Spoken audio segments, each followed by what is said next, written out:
Hey, how you doing, Deb? I'm good. All right, so we're starting off with the most hardball of hardball questions. Swords up. I gotta know, are you an undercover objectivist? I'd have to be undercover to be an undercover detective. Okay, so you are an objectivist. Well, the only thing I'll say is I'm going to put a small O on that because I have pretty significant problems with the objectivist like groups. So like ARI or, like I don't 100% agree with any organization. So what ends up happening is, I'll say, yeah, I'm an objectivist in terms of how I try to approach living life on Earth as far as, my philosophy. But I don't like worship at the altar of Ayn Rand, and I don't sit there and quote ARI stuff either. You know what I mean? And in fact, some of it I actively disagree with. So. Okay, no. I'm just curious. I'm always happy to engage in that because there's this weird thing between like hardcore libertarians like minarchists and like anarcho-capitalists and objectivists where like we are these strange bedfellows where like 98% of the things we like kind of agree on philosophically, Right. and so like we'll fight along the same lines. And it's always funny because there's always like, but there's also these factions. So if you look at my Discord, like in the philosophy section, or because I got like 400 people in there, like in like the philosophy section or other sections, it's like we're all together and we're like, we got to stop this. And like politics, we're like, yes. And then someone is like, yeah, but I think morality is subjective, and then it's like dog pile time, And it's always fun, and like, and I saw you call yourself an individualist. I saw like the John Galt banner. I was like, oh, is this an objectivist? All right. Yeah, I mean, it. Like I said, there are things. It's kind of weird. Like I consider and say morality is subjective in the sense that if you think it is, it is. In other words, if you're walking around and saying, well, I believe this is right or wrong, I just don't happen to believe it literally is. In other words, I think you can identify like a rational, objective morality, but I understand why other people don't. I just disagree with them. So that where I don't really join in with a lot of people is a lot of objectivists that I've met, they have to pester and pester and pester it until they're right. You know what I mean? And I'm sitting there like, I don't really care if I'm right or not right. It's right for me. I absolutely, the only time I'm going to care is if you decide to go and like legislate your shit on me. So in other words, if you decide, oh, it's totally subjective and I'm going to go vote accordingly and anything goes and yeah, kids can't consent, shit like that. I'm going to be like, okay, we have a problem. But there, that morality is subjective in your life and do your thing and like I'm right, I'm not right or whatever. I'm like, okay, just please keep your distance. Like, oh my god, this might be the all right, Chad. This might be this. We have found the diamond in the rough. We have found the unicorn. We have found an objectivist that does not feel the need to engage in a philosophical war, but but that being said, I don't know. Her channel might disagree. The content that she produces might be that she is indeed engaged in that philosophical war by her objectivism. The philosophy speaks through her. But I will go hold off on this line of questioning and say, welcome to Twitch. Okay. Welcome to Fabian Liberty. We're an anarcho-capitalist duo stream, and we tangentially touch on a lot of the same things that your channel is very, like focus on, right? Which is that, we talk politics, we talk, anti-government stuff, we talk anti-war stuff, we do some philosophy nights, we do some fun stuff, and I do a lot of debates, and often this culture war that we're in right now, that the right is kind of finally waking up to, this sleeping giant of critical theory from the Frankfurt School that slowly crept in as the new left and slowly crept into critical legal studies and then critical race theory, and critical theory kind of like took over and like, and has been building and building and building. The right is finally like, hey, you're coming after my kids. Like, what is this thing? Well, it's not just the right. I mean, it's just because I think the whole right-left thing doesn't really work all that well for about 80% of Americans. I think they were kind of That's floating. Fair. Anchorless, rudderless, like, just on their little hamster treadmill. And I know for the last decade at least, if I tried to engage parents in any kind of a, I wouldn't even call it philosophical debate, just a simple debate of like, why do you send your kids to school? Like, what is it that you hope that they get out of it? And it's like talking to deer in headlights, just be like, what do you mean? Well, like it's one of these, why are you asking me this question? Oh, I don't know. It's only their entire childhood. It seems like you ought to formulate some like, boundaries around that and like, what is Right. this project you're working on, but what people keep saying, oh, the right, waking up, whatever. And I'm like, I wouldn't call it waking up. I think it's finally realizing that they have to get serious about, the things they care about. Like, oh gosh, liberty isn't automatic. It's not this thing like, oh, I open the refrigerator, there's food there. Oh, I wake up, it's liberty. I think as Americans, we have generally thought, like, oh, I don't care about politics, but guess what? Politics cares about you. Oh, I don't care about philosophy. Philosophy cares about you. So you can't just float. You can't walk around acting like freedom is the default position. It's actually not. Right. Poverty. Can you do me a favor real quick? Yeah. If you go to the bottom of your screen, there's a little arrow by the microphone thing. Can you make sure Am I too loud? No. I think it might be using a different microphone because you have a really nice mic and it sounds like you're using like a cell phone. Don't click the button. There's a little arrow, tiny little arrow there, and it'll bring up all your input and output devices and make sure that your input device is the right microphone. Does that make sense? Yeah. Can you hear me? I can hear you great. Your audio quality is great. Once you get your camera on, I'm going to ask you to introduce yourself again. Because we got on a little tangent because I wanted to know if you were an objectivist, and it's a fun little thing. We got all that stuff out. I'd love to get into the nitty gritty, but the first thing I want is to make sure that my audience knows who the hell you are. Right. Well, I'm that girl who apparently does not know how to use Discord. So they're called boomers. We've dealt with them so. before. What else do you want to know? No, like your spiel, your introduction, like who are you, what you stand for, what you do, where Oh. can people find you? Oh, okay. So I'm Deb Fillman. I'm the host of The Reason We Learn YouTube and podcast. Podcast just meaning I take the audio files and I shoot them over to Substack. They go out from there to Spotify and Apple Podcasts. When I get a chance, I try to do better. But so I am first and foremost a mom. I have 3 kids, 3 teenage girls, and I was a classroom teacher very long time ago. I knew I didn't want my own kids in the school pretty much as soon as I went into teaching, because even in grad school where I went to University of Pennsylvania, I saw things. I graduated in 1990 and I saw and heard things. I have a lot of Paulo Freire kind of stuff, and I was like, liking this, but I guess I thought, well, this is the university. Get into actual teaching, it won't be like this. Yeah, well, it certainly wasn't go teach Paulo Freire quite yet in 1990 or 91, but it was, we're doing this newfangled reading thing called Whole Word, and you will use it even though you think phonics is better, and you will teach math in groups, and you will do this, and you will do that, and everything felt wrong to me. I just kept feeling like this is not okay. And I didn't last long because I'm not one of those people who can just follow orders when it doesn't make sense to me. It's just not in my us ANCAPs. We get that. Yeah. I'm just like, it's not in my DNA. I'm the problem child. And so any place I go where people are doing things that don't make sense, I quickly disliked because I ask a lot of questions. I mean, I don't go in like a bull in a china shop and say, you're doing it wrong. But I go and I say, can you explain why we're doing it this way? I mean, I've done this and it seems to work better. What do you know that I don't know? So I always go in trying to give them the opportunity to prove I'm wrong. Like, tell me how I'm wrong. What am I missing? Truly, I'm asking sincerely. And of course, people, if they can't, they just get mad at you. And so that's what ends up happening. And I finally realized, like, this is not for me. I went into the private sector, blah, blah, blah. Long story short, ended up having my own kids and persuading my ex-husband that we should homeschool them. And that was working great. And I was very happy doing that. And then unfortunately the marriage didn't work out. So you don't get to just decide unilaterally how your kids are going to be educated when that happens.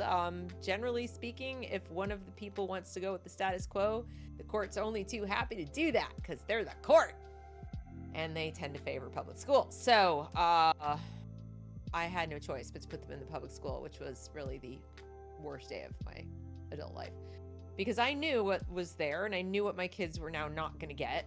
And it was heartbreaking. I felt very much like I was dropping them off at prison. I mean, it's a horrible feeling when you know down to your cells, you know, that the place you're being forced quite literally at gunpoint to put your children all day, every day, is no place for any child. And I kept telling myself, like, okay, well, I'll try to undo things at home, or I'll try to, you know, get involved in the school. I'll volunteer. I'll go in. I'll do everything I possibly can to mitigate this nightmare. And one of the reasons I talk to parents now, because you can be the most involved, diligent, you know, don't work as many hours as you could to make money so you can be in the school all the time person, and you still cannot overcome. I mean, they have your children for 7 hours a day. They have your children, right. And it's even, you know, even if they were doing a bang up job, it's the entire structure of it, the entire arrangement of it from its inception that is just anti-individual. And people say, well, why'd you want to go into teaching then in the first place? You had to have known that. Like, no, truthfully, I didn't. I majored in American Studies in college, and I approached it. It was an interdisciplinary major, and I approached it exactly that way, studying from all, different sides, economics, art, culture, science, literature, you name it. And I realized that, education was central to everything. So I did figure that out, that if people are ignorant, if they don't understand how things work, they can't make good decisions. They can't live their lives to remain free. So I thought, like an idealistic 22-year-old, I'll go into teaching, and I don't know, I thought maybe I could operate as some island or something, that I would go in and I would have the kids in my care, and I would somehow It's the same thing. them. It's the same thing with like police, where it's like, but what if there's the good cop that goes in and tries to change the system from within? And it's like, what they call those people? They call those people unemployed. Like, what the fuck are you talking about? Right? Like, you're not going up in the system. As a teacher, you have the administrators, the administrative staff at that school. You have the lesson plans, you have the school board, you have, the state's involvement. And then you have all of the kind of like weird pseudo private corporate state mixed academic institutions that kind of like come in to teach to you and kind of tell you what's right. And then you have, the guidance counselors, and you have an entire system of interwoven webs of influences that have been trained in academia by a philosophy that is promulgated since the 1960s. And the fact that you think you're going to undo 60 years of bad philosophy and a web of all of these things as an individual in these systems is something that maybe I'm too black-pilled on, but I'm just you're not doing it. You're presupposing that the 22-year-old college graduate, even with a good education, even understands ever been taught any of that. They hide it well. There are college professors and teachers in other disciplines who don't know what works that way. 90% of parents don't know it works that way, and their kids go there every day. They're literally living it, and they don't know how it works. They're like, I need to go to the school board, and I'm going to complain. And I'm like, have fun with that. But it took being in it to see how it worked. They don't tell you in graduate school. I didn't get an undergrad degree in education. I got an undergrad degree, like I said, in American Studies. So I went to a graduate program for education, and they didn't even do instructional design. Everything was theory. Everything was like theoretically, and this is how children think, whatever. And even that was kind of wrong. And yeah, I had the same experience going to grad school for counseling. Everything was theory. And then it was like, then once you graduate, you'll be doing the actual job. And it's like, well, it's really interesting that the ACA and all these things, these ethics, it's like, and then how do you get that license as a counselor? Oh, well, you got to do 2,000 patient hours and 200 hours sitting down with, someone that's trained. And it's like, oh, you're going to give me all the theory. And then once I've graduated, then you'll indoctrinate me into the systems. And I was like, this is insane.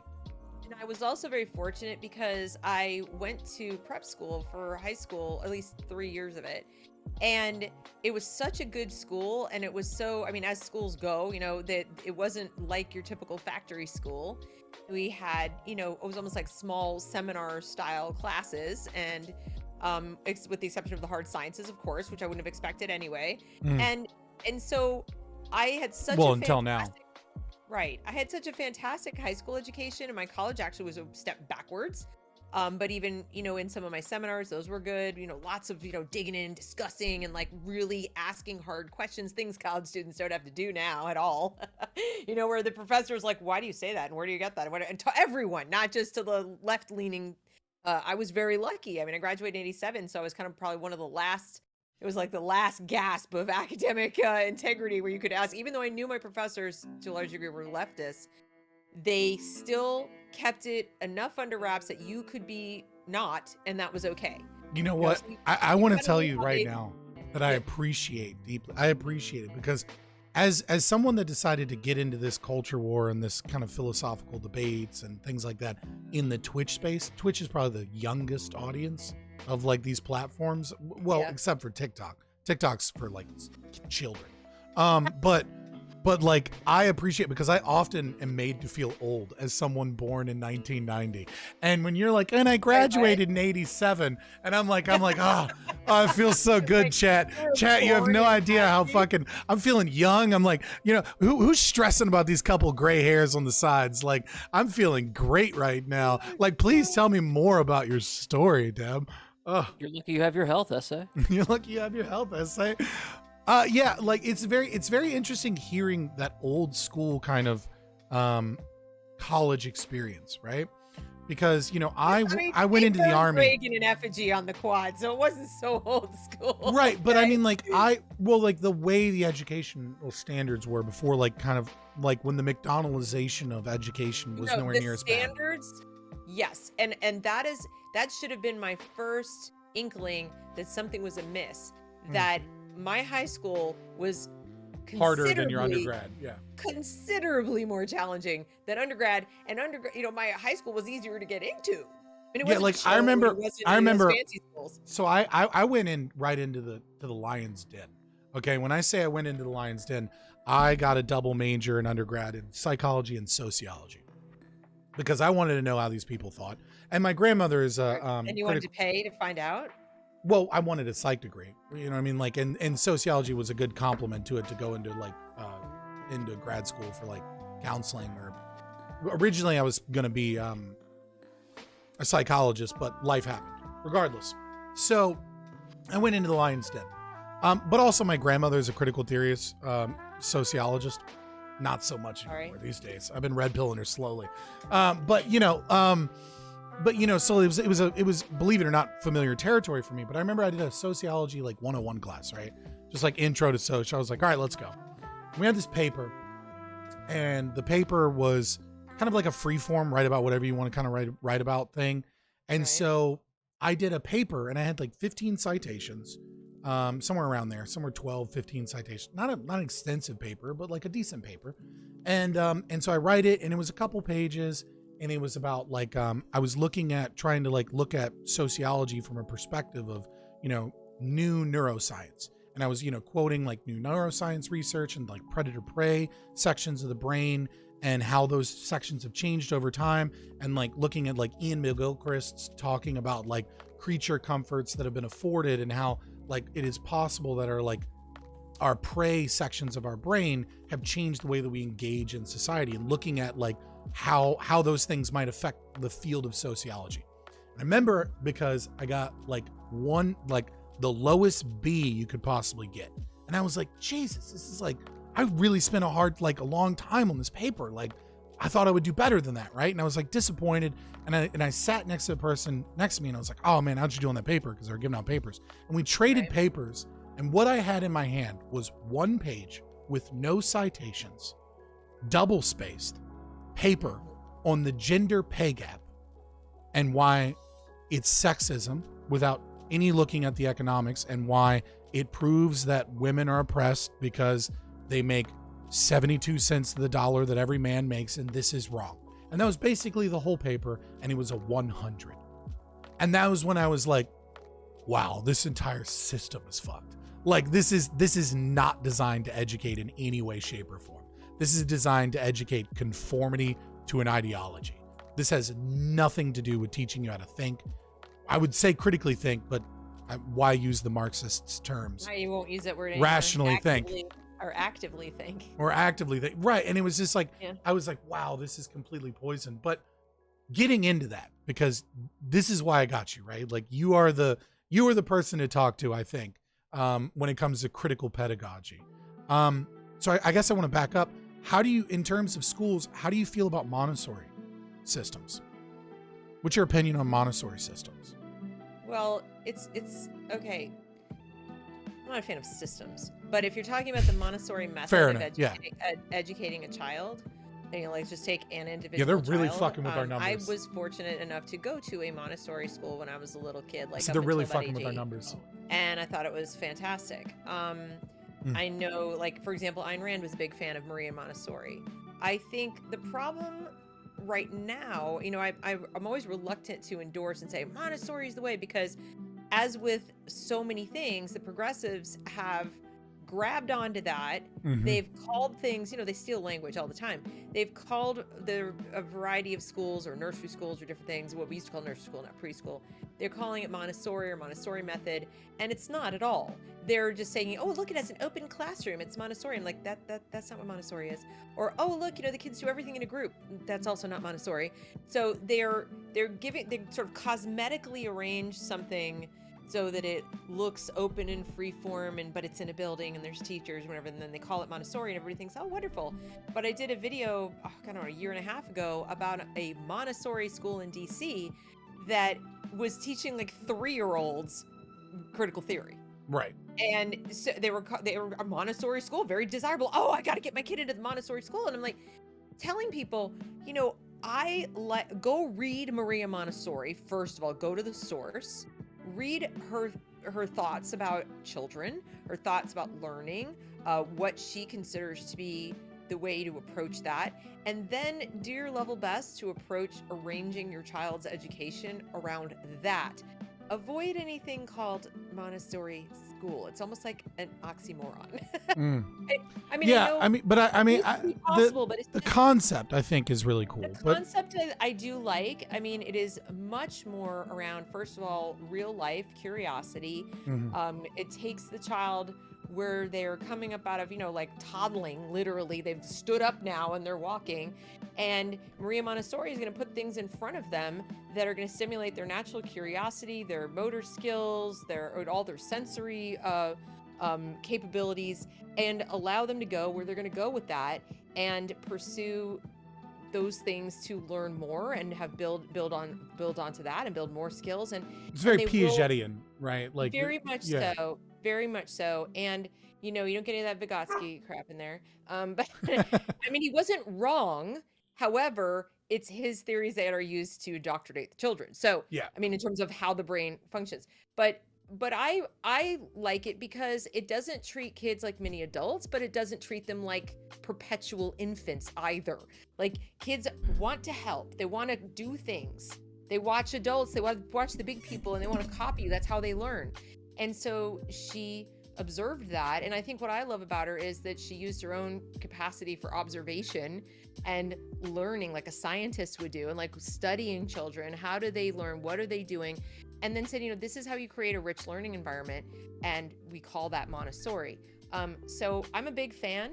I just, like I said, I had to put that caveat around it because I didn't want people running off to find their nearest Montessori school only to find out that it's run by, you know, a bunch of pudgy they-thems who, you know. Like, pudgy they-thems. Oh god. Hey, that's from Family Guy. I stole it. Have you ever read Stirner's False Principle of Our Education?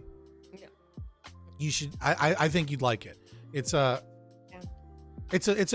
a book. Like, it's just it's an article, right? Like, you could read it in one sitting. But he does you know Stirner, right? Like, no, I don't. Oh, okay. Well, Stirner is he's wild. He is, how do I describe Stirner to people? Extreme individualism. Yeah. So Stirner is one of the big inspirations for Nietzsche, right? Right. So egoism. He's the founder of egoism. Yeah, he's the founder of egoism. So you know, like, you know, Nietzsche's like Thus Spake Zarathustra and Will to Power and, you know, slave and master morality. I think much of that probably comes and is deeply inspired by Stirner, and then thus, Rand being inspired. So like, if you're a Randian, if you're an Oist, right, like you should check out Stirner, but he is wild. Like he has said, his ideas on property is he's a full on like subjectivist individualist, as well as like someone that's like, yeah, if I have the power to beat you over the head with it, then like it's mine. Like he's a crazy person. So he's an overgrown toddler. Well, I mean, he is 1800s, right? So I mean, the philosophy, Bertrand Russell doesn't sound so crazy anymore. I mean, what I'm saying is like, I'm so used to the crazy people from the like human beings can be perfected like little human meat puppet widgets, whatever. But and then you have the other side is like, I don't know, me caveman, I hit you over the head and take it. Right. Well, if the world was full of Stirnerites, maybe life would be brutish, nasty, and short. But that being said, it's a great piece on how our schools, on the history of education, what he calls like romantic and humanist, and like this new education that like everyone should be educated, but they're educated based off of skills. They're not educated as individuals. They're not educated philosophically. Well, when he was writing it, knew that was probably somewhat of a goal, of modern education. No, I think that's one of the biggest misconceptions that people have. Everything that I've read, if you go back to Dewey and Horace Mann and so forth, there was a lot of xenophobia going on into it, and they really were afraid of all these papists coming to America from Ireland, Italy, and other places, and bringing their strange religion and their strange languages and their, different cultures. And there was a big drive around that time amongst the progressives to, assimilate everybody and assimilate them into the Protestant kind of way of looking at the world, de-Catholicize them. Then of course you had free slaves coming up from the South and so forth. The South still wasn't really much educating them, and making it easy for them to get an education. And so there was a fear there that we may have the North may have fought the Civil War and freed the slaves. It didn't mean they really wanted them to move next door. So there was this drive to assimilate people, and they went over to Germany. They were big fans of the Germans and the Prussian school, of course, and the factory model. And they also we had an industrial revolution going on. Like, we need factory workers. Now, you're not going to teach people skills in a school that apply to a factory. What does a factory worker need to be able to do? Well, not aspire to much. A factory, right? Not aspire to much. Facts. No, for real. Like, for you to be a satisfied, people widget, okay, you need to be satisfied with your lot in life. You need to understand that your role is X and it's what you're told, and then you do these same routine activities over and over and over again without being too much fussed about it. And so school had more to do with getting people in rows and being regimented and learning, who's the boss. Following the bell, figure. I think, is always the example people use often. Well, it started as a steam whistle in schools, if I'm not mistaken. Yeah. And it's, to get them accustomed to this called the factory school, because it was literally to train you for the kind of person you needed to be happy in factory work. And they felt like we have quite enough movers and shakers, and we want to keep the people who are, sound familiar? You keep the people who are sort of owning everything, and the newcomers can come and work in our factories and work in our mines and work in all this stuff. And I'm certainly not anti-capitalist, don't get me wrong, but I don't believe those people were capitalists. I think that's a whole different category of person. But so the school served a purpose, and school was not popular amongst the people. In Massachusetts, where the first compulsory school was implemented, they had to bring out soldiers, National Guard, to force them out of their homes. The last holdouts were in Barnstable, Mass, and they forced these kids at gunpoint into the government-run school. And I had that before. I was doing research at some point for a debate on child labor laws, right? Because I was basically arguing that child labor laws are stupid and they don't work. And so, I needed to have quite a bit of research to back up that position, because it's a pretty controversial opinion. And so, we found all of the, the relevant data that showed, they were looking at, comparing comparing the rates of child labor based off of child labor laws in states in 1880 and 1900. And they found that there was no statistically significant difference. That basically the fact of the matter is in today's dollars, most of the studies said 12,000, but now it's about 15,000. Once the median income, GDP per capita goes above 15K, child labor basically disappears because parents don't want to put their kids in sweatshops. They do it because they're hungry, right? And so we did a lot of that research, and I found this really interesting study that I had to stop myself from going down this tangent because, I'm trying to study for child labor. And one of the things I found was that the compulsory education laws for middle school had either, some studies had found like 4 or 5%, other studies had found no statistical significant difference in whether or not they chose to enroll in high school. And I thought that was really it was so interesting. I was like, so compulsory education laws in the public school system had no effect on whether or not they would continue their education further. And what it really showed and proved to me, and I started doing other research and kind of going down that rabbit hole. And, and then I combined my understanding of the JFK anti-communist guidance counselor thing, was that it wasn't until guidance counselors began to push this idea that you have to go to college. Correct. As a means of indoctrination, as Yep. opposed to the education itself that had Yep. anything to do with whether or not people went into higher education.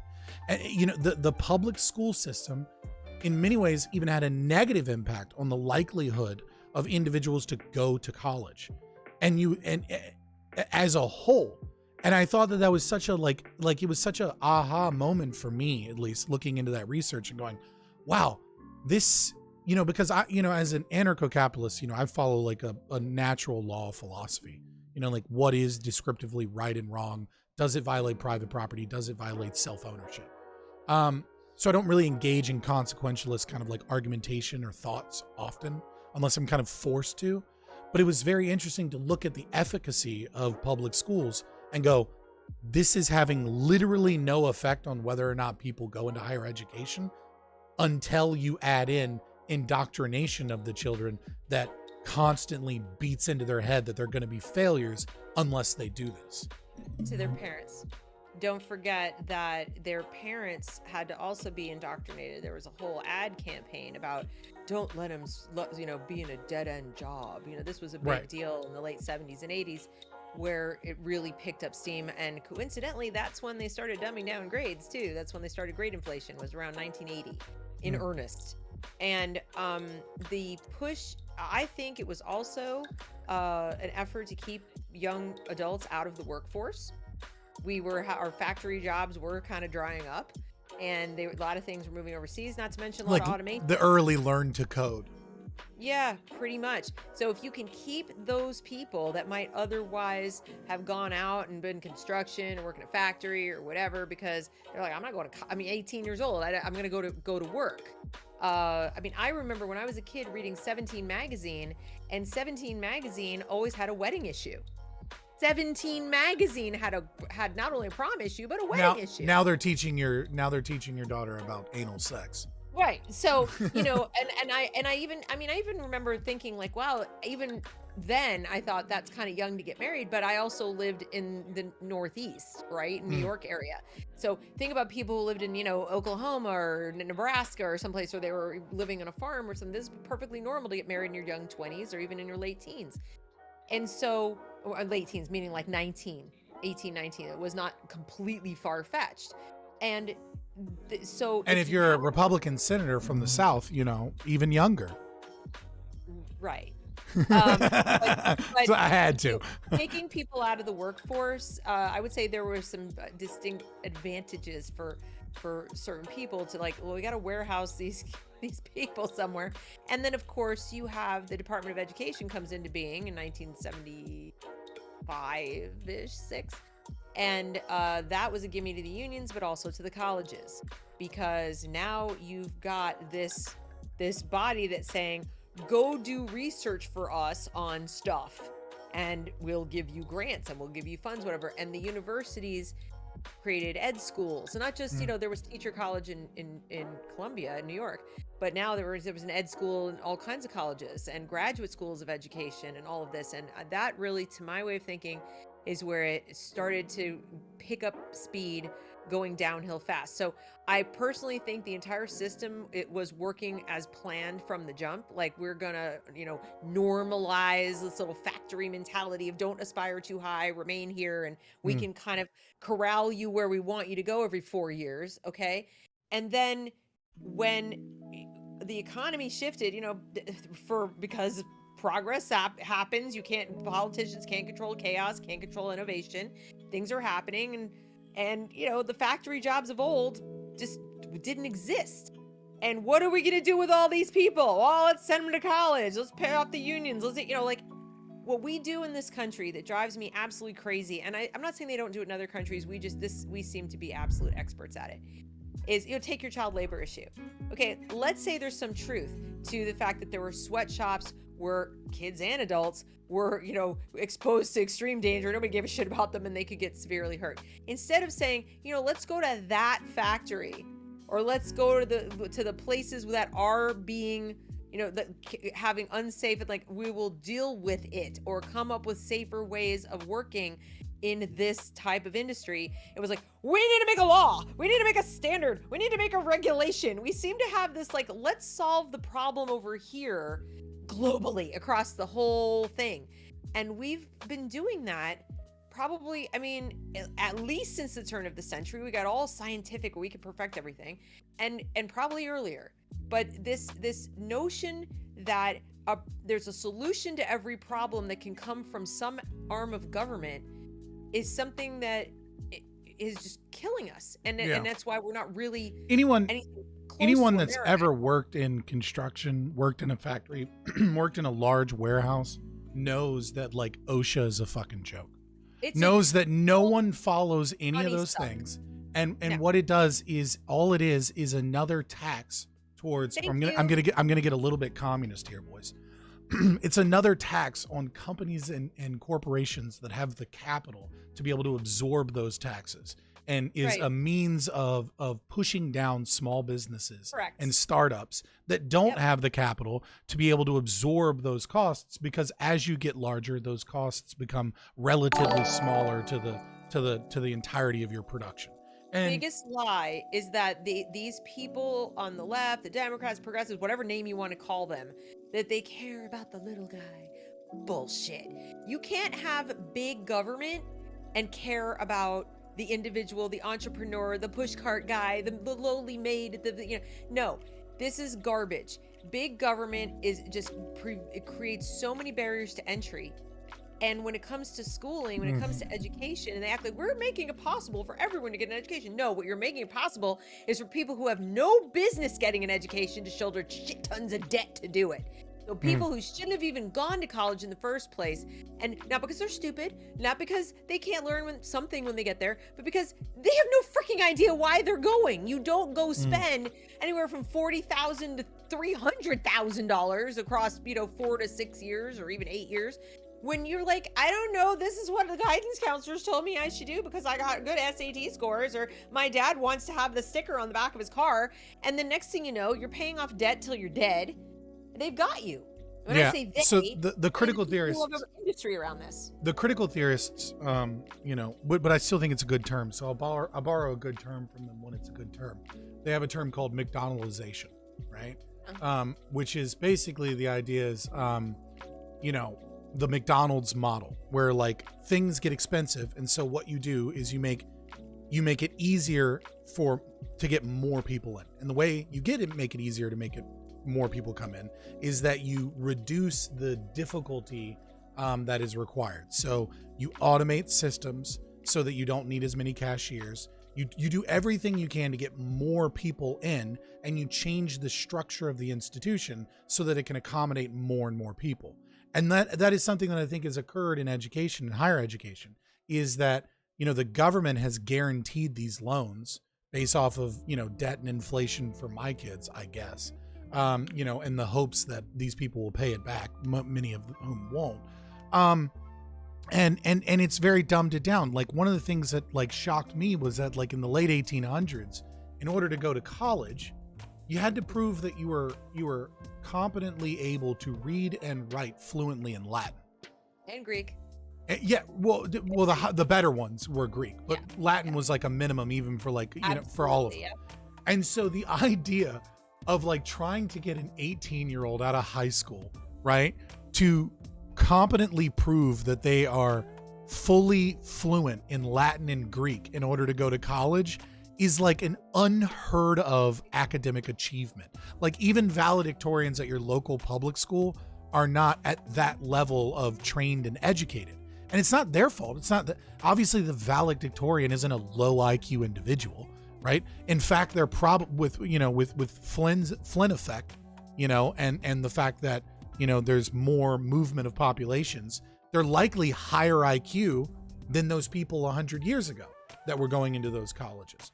And yet the education is so piss poor that like the achievements of these kids, like they pale in comparison to the generations previous in the late 1800s and, the greatest generation even. Well, we've also, so many things have changed that in the culture besides education. I could probably go on all kinds of tangents about the atomization of, our communities, or, you talk about extreme individualism and egoism.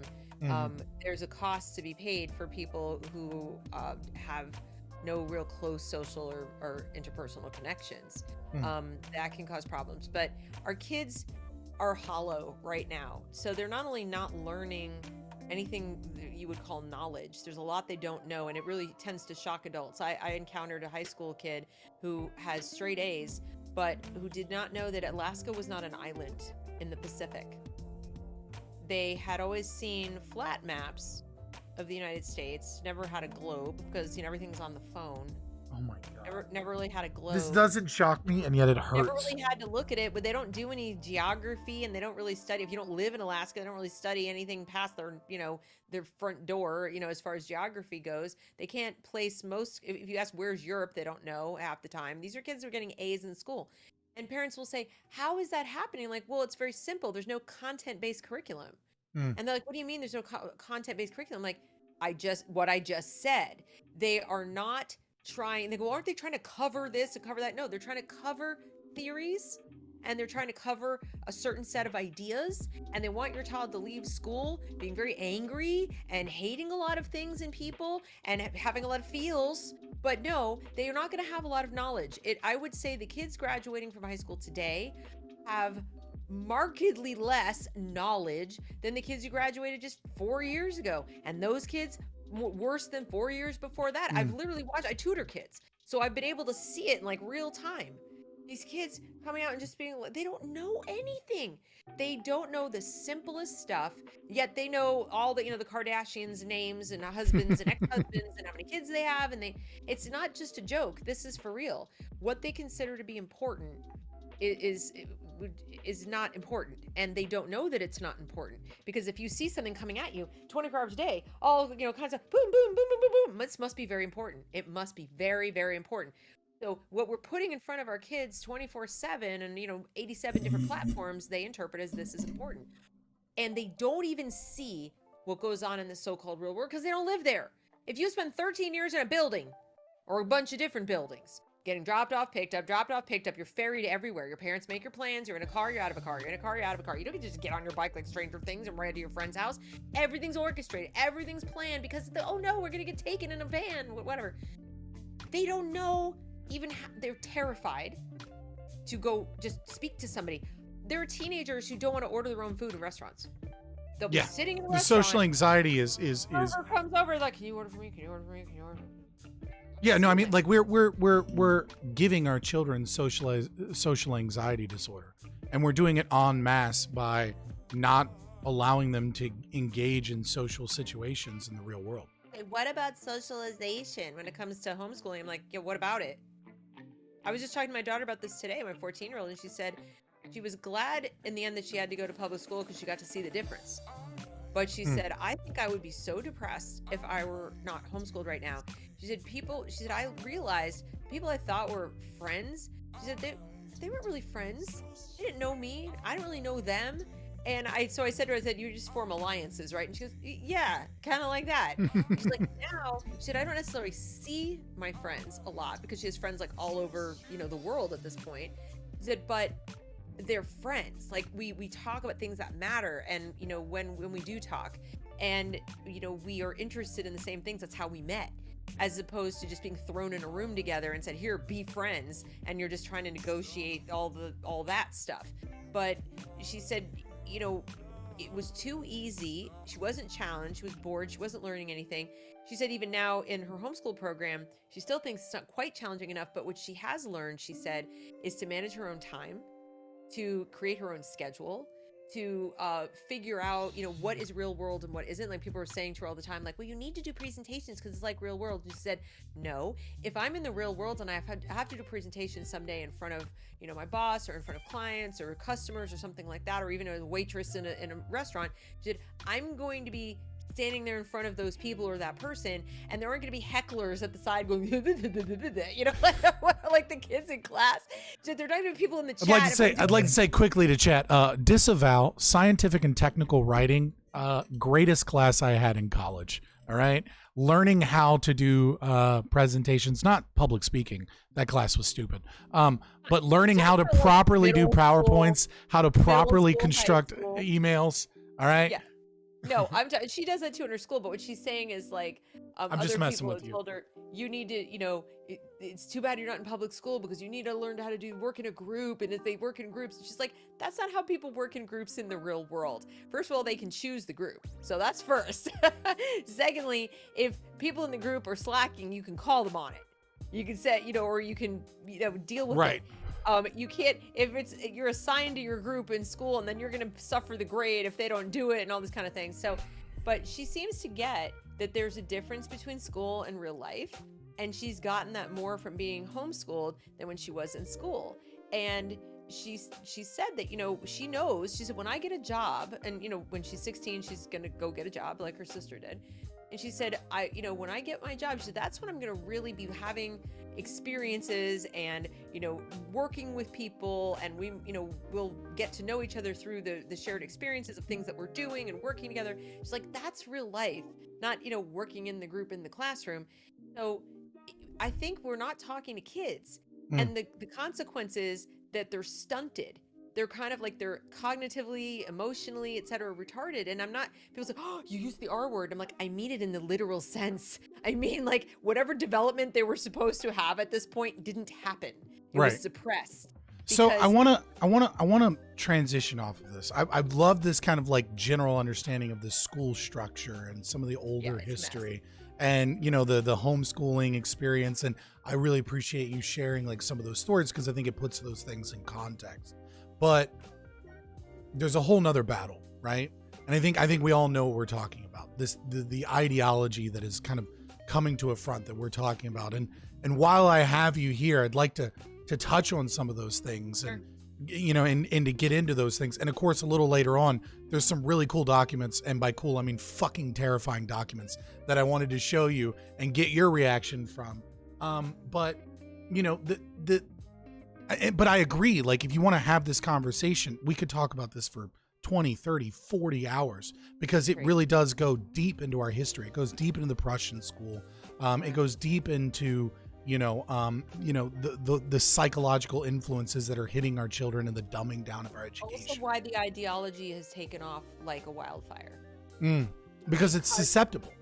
It is. When you have a structure that basically discourages independent thought, active thinking, encourages conformity, encourages a special kind of discomfort. The reason that critical theories are attractive to people, like individuals of any age, is that they capitalize on, same thing cults do, they capitalize on creating kind of cognitive dissonance where they introduce an idea that feels upside down or doesn't make sense. So you're sort of emotionally and cognitively going, like, you're racist because you have this color skin. It doesn't make sense. It's a thing people say, but when you're a kid, especially, and you haven't had a lot of experiences out there, like, does not compute, right? Because it doesn't match your feelings. It doesn't match how you actually feel.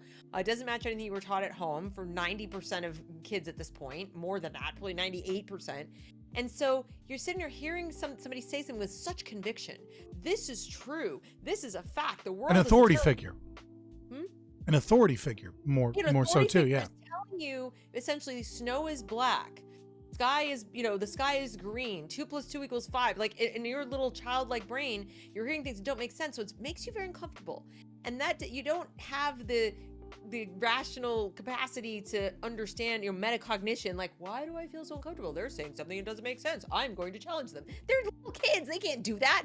So instead, Well, they don't even have theory of mind, right? So like they don't have an individual sense of consciousness. You know what I mean? Like it's difficult for them to even recognize that their mind and your mind are like separate entities. Like they get it, but not the way that the adult, fully developed mind gets it. They're so self-conscious because that's normal. This is like maybe, they're brand new on the planet and now they're in a room full of people they just met. Each year it's new people, right?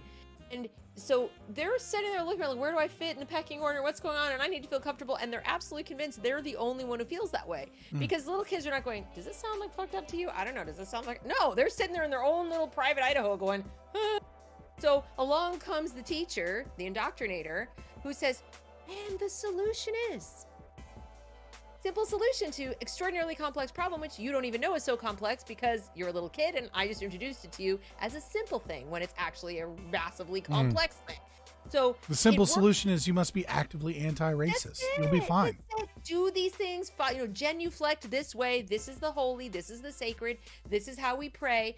They just use the identical steps that you would use to indoctrinate someone into a cult or a religion. And the only reason I'll say cult as opposed to religion is that, while I'm, an atheist, there's Christianity, let's say modern Christianity, Reformed Christianity has redemption.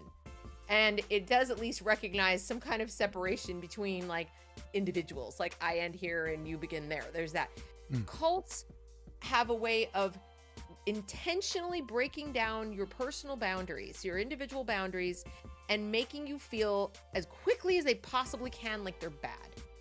Like they are mean, they are toxic, you are a bad person. There's a virtue attached to putting your guard down and letting yourself be exposed and vulnerable and then be receptive to what they're saying. They love bomb the crap out of you so you're overshare.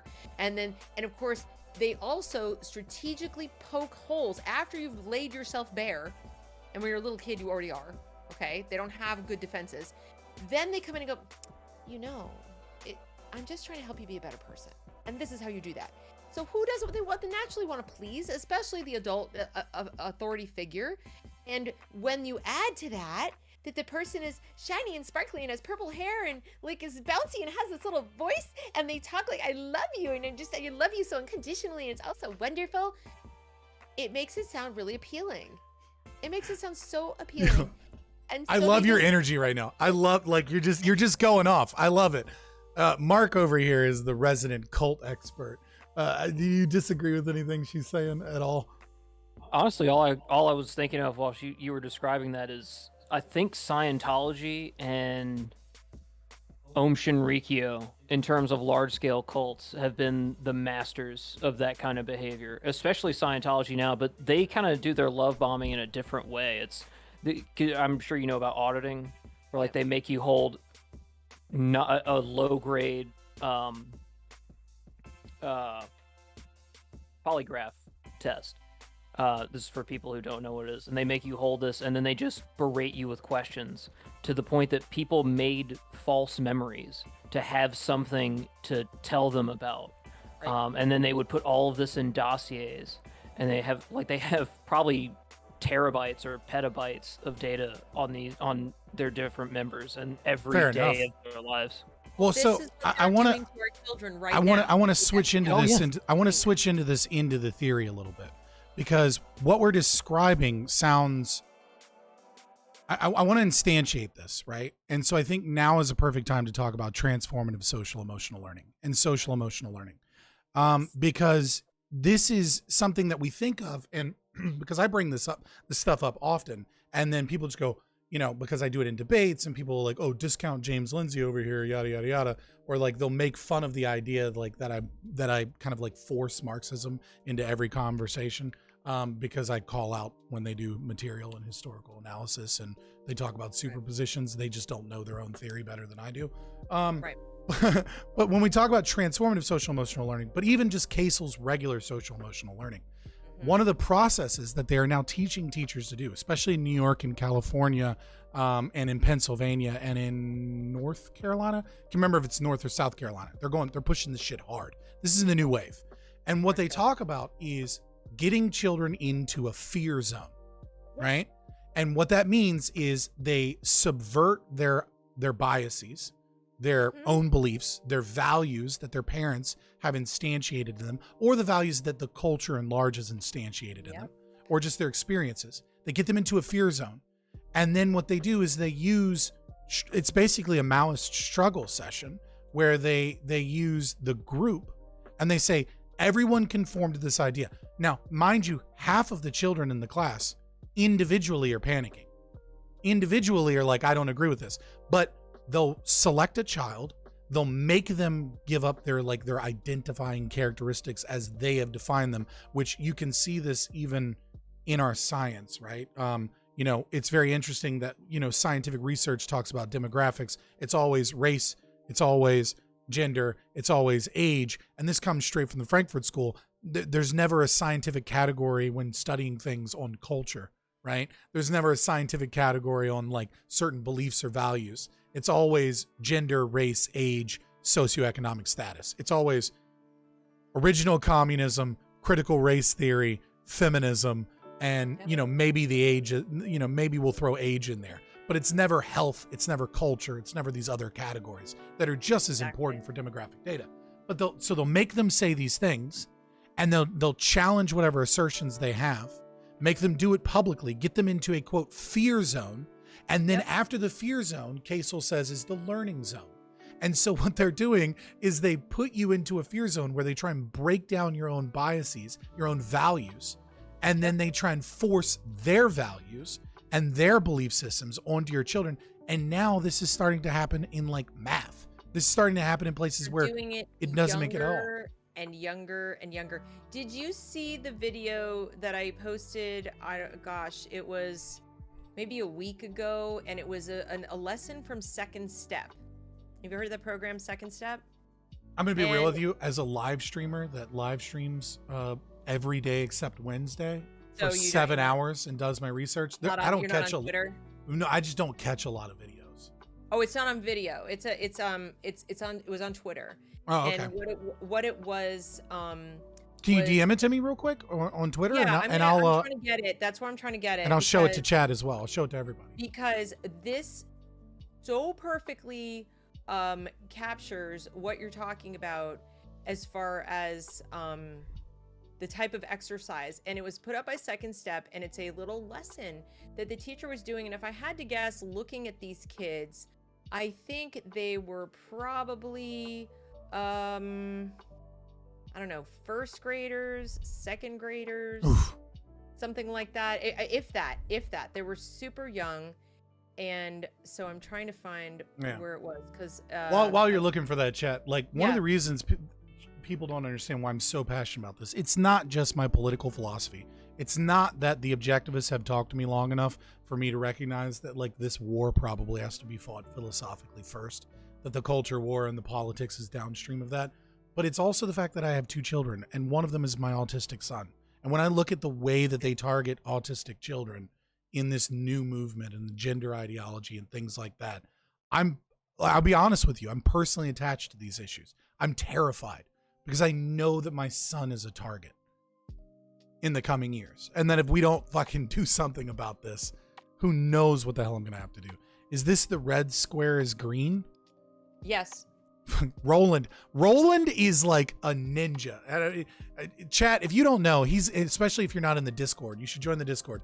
But Roland is always like, hey, did you see this? And it's like, he I don't know how he has his little spider webs fucking strings attached to everything waiting for a vibration. But like he is a secret little fucking asset if I've ever seen one.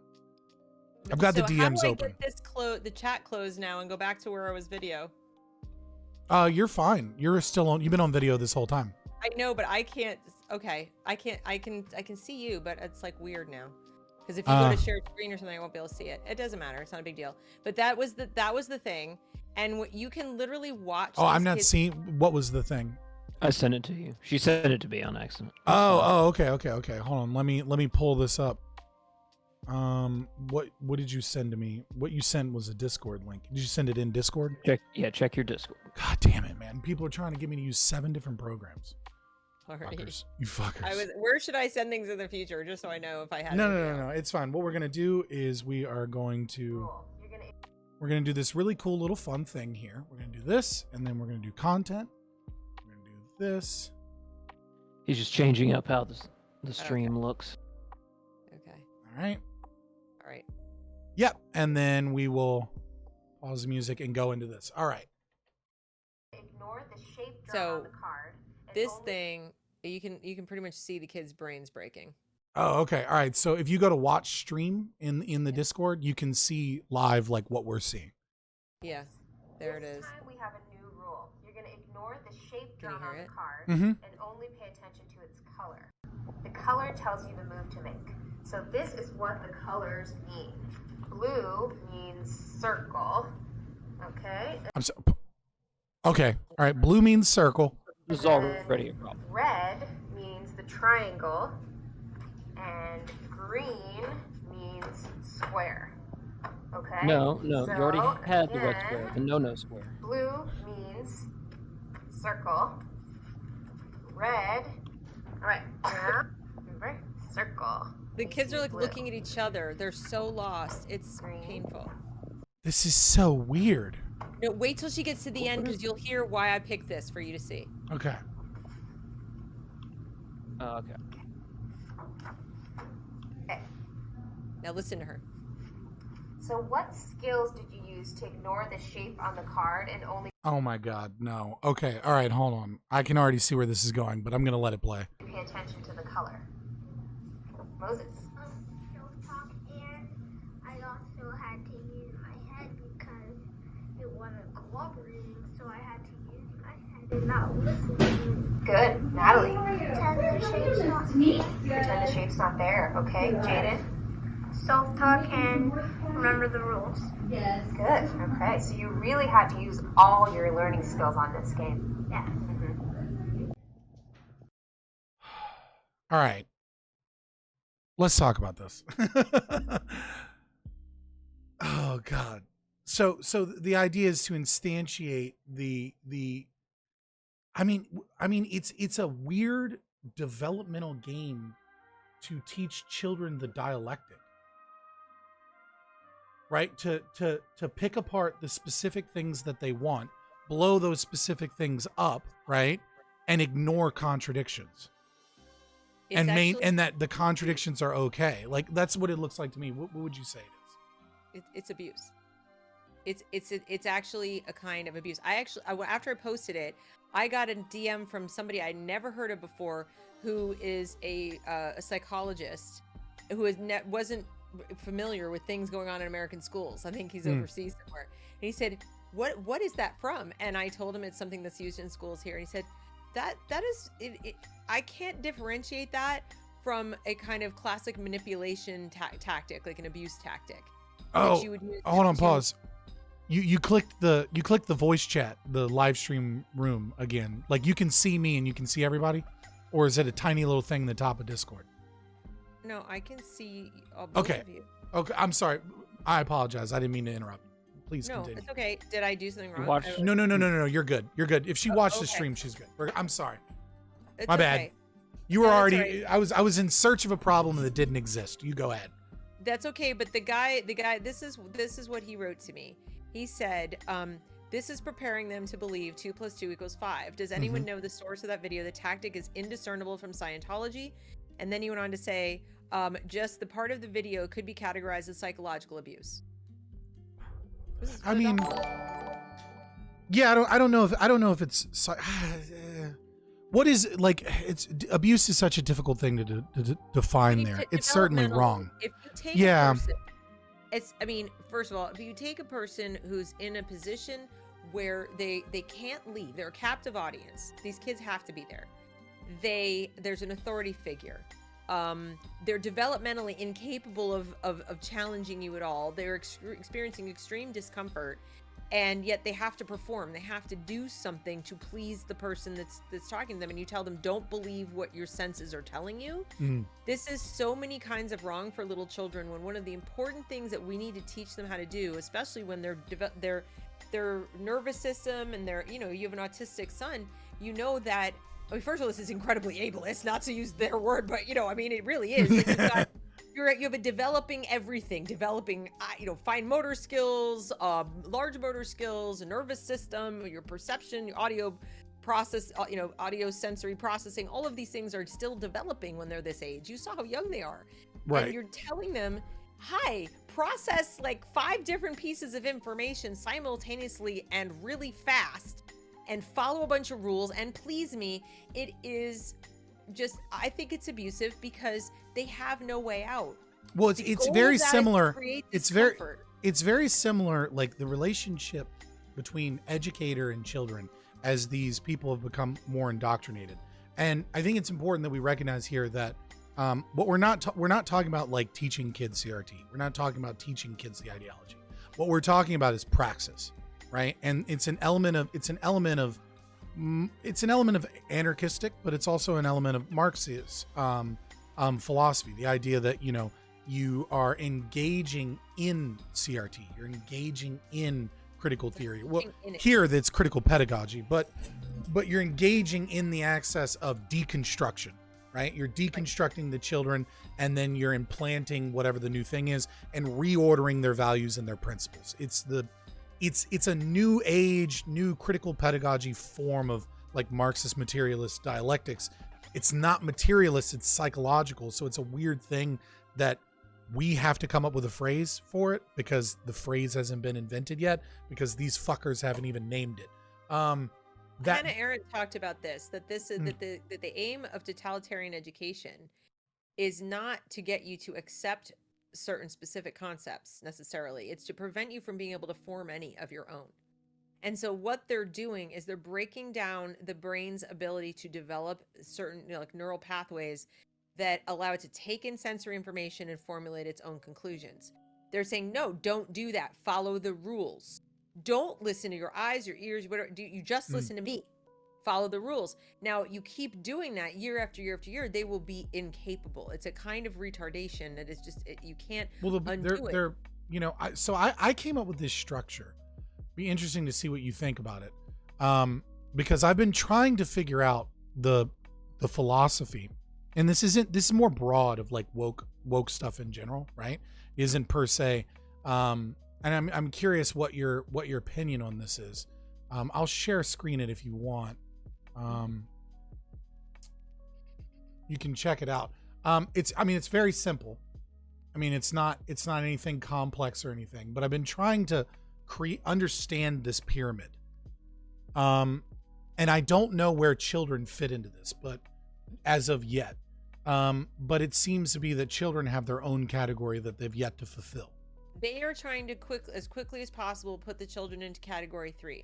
Yes, into the vanguard. Absolutely. Trying to train our children to be cannon fodder. Absolutely. Grotesque, but that's the way it sits as of right now, right? Just like the Prussians. Yeah, right. Exactly. Exactly like the Prussians. But this is the way that I currently see it in the structure, because there seems to be so much contradiction within the ideology itself, which often leads people to believe, well, if there's all these contradictions and you're trying to tell me that there's this kind of leftist philosophy that's poisoning us and you have all these different influences, then what you're saying must be bullshit. And so I've tried to kind of inoculate against that argument by understanding the different types and the hierarchical structure of the philosophy. And this is what I've come up with so far, which is that at the top of the pyramid, you have the incredibly wealthy elite, the globalists, the elites, the World Economic Forum types, whatever you want to call them. And they seem to be very Marcusean, right? They seem to be like, we want the perfect socialist state that... Well, they're also perverts. Well, yeah. We'll keep the French philosophers and their weird signing on to children and map shit. We'll talk about that some other time. That's for the more right wingers. I'm not convinced. I think some of them are Marcusian, Mm-hmm. but I think there's a fair few of them that are straight up fascists.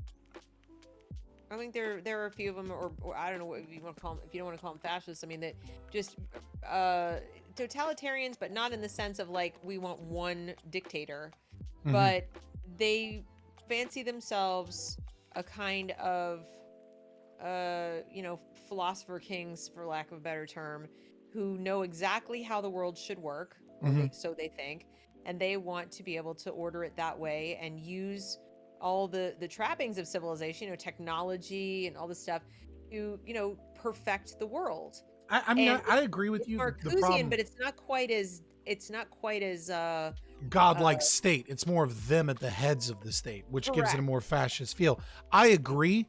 The problem with using the word fascist or proto-fascist is there's no Volkism or blood and soil from these people at the It's top. true. That doesn't really work, but they're also not communists. So it's kind of Right, but the they're reason it- economically like They're- more fascist, right? like the Chinese. They're more like how the Chinese are sort of fascistic, but they're more nationalistic than it's its own thing. But Yeah. what's sold and what I think they believe, like, convince themselves of morally. I think they convince themselves of a Marcusian philosophy, but I do think you're right. They just think that they're the right people to head that system. There's no question in my mind that these people genuinely believe that most people on the planet really don't. They're Thanos, that they don't deserve to be here. We could easily, and they would like to wipe out about 2/3 of us, and that would be better. Right. I think they would be. People would say to me, "Oh, you're a crazy person. You think they'd actually kill people?" I was like, "Absolutely, they would." I don't even understand why people find that to be controversial to say. They're like, "Oh, conspiracy theory." I'm like, there are people openly saying we need to reduce the world's population. Well, how are you going to do that? How do you do that? You got to come up with creative ways to do it because Make them eat bugs. I don't know. They're going to come up with. I mean, Chat, I will not eat the bugs. no, I'm not eating bugs, and it's whatever, however many different ways. If it's just convincing a bunch of our children to sterilize themselves, that's one way. Another way is like, let's see what happens when we inject them with this. A few more people, I don't think they have any one way. I think they're just throwing a bunch of shit at the wall to see what is, if they can get the population down slowly and quietly without much fuss. And I don't think they plan on it being, I think, 2050 or so. Well, I think that the probably the most common example is we will bring the world into the first world slowly but surely, and that as we bring the world into the first world slowly but surely, we don't have to worry about it because the birth rates will fix the problem itself. And I think they promulgate the idea of low birth rates. And this is not a replacement theory fucking JQ fucking thing, chat. I just mean to say that I think that the people at the top are perfectly fine with high amounts of inflation, making it incredibly expensive to have children, modern products that make life easier but have difficulties in terms of conception, like microplastics and things like that. They don't value the damage that it's doing to sperm count. Right. Or lots of soy. Lots of soy, right? Or just, gender ideology. I think they're perfectly fine with gender ideology, and like in California, turning 40% of your children into LGBTQ kids and pushing and promulgating ideas that lead massive amounts of children to identify as transgender and engage in their own form of self infertilization. I think these are kind of the things. I don't think that they even feel that they need to kill anybody. No, when I said kill people, I didn't mean like go out and murder. I meant implement, come up with policies that really have as one of their goals reducing the population. You know what I'm saying? So it's not that they're ever gonna, I wouldn't say ever. It's not that they're actively looking for unrest or anything like that. They just are perfectly okay if that's an offshoot of it, and that is why they'll be like, yeah, we didn't really test this medication, but let's do it. I don't think they care about the negative repercussions. I really don't. They're insulated. They live in their little bubble, and that's all that matters. And as long as they can continue to live in their rarefied world of, none of that matters, the little, the plebs down there, they can. We're in a pretty dark place now. Having said all that, I take comfort in the fact that people like that don't human very well. And what I mean by that is they don't understand human nature. They don't understand that when people have something to fight for, they fight much harder than people who are just trying to kind of maintain or not lose or whatever. Yeah, they're out of touch with people. They're very out of touch with people. There may not be narcissists as like an NPD, but they're very narcissistic, I think. And Right. they're definitely dark triad individuals, high in those scores, and they miss those things. One of the things I like to think of, the example of that is like, I often like, that makes me think of that is, this is a very silly example, but I love to think about it. It's Power Rangers, the original Power Rangers, right? Yeah. And the reason I think about the original Power Rangers is I know that, so if you look at the original Power Rangers, the Asian girl was the yellow Power Ranger. The cheerleader was the pink Power Ranger. The black guy was the black Power Ranger. And in season 3, they brought in an Irish guy and he was the green Power Ranger.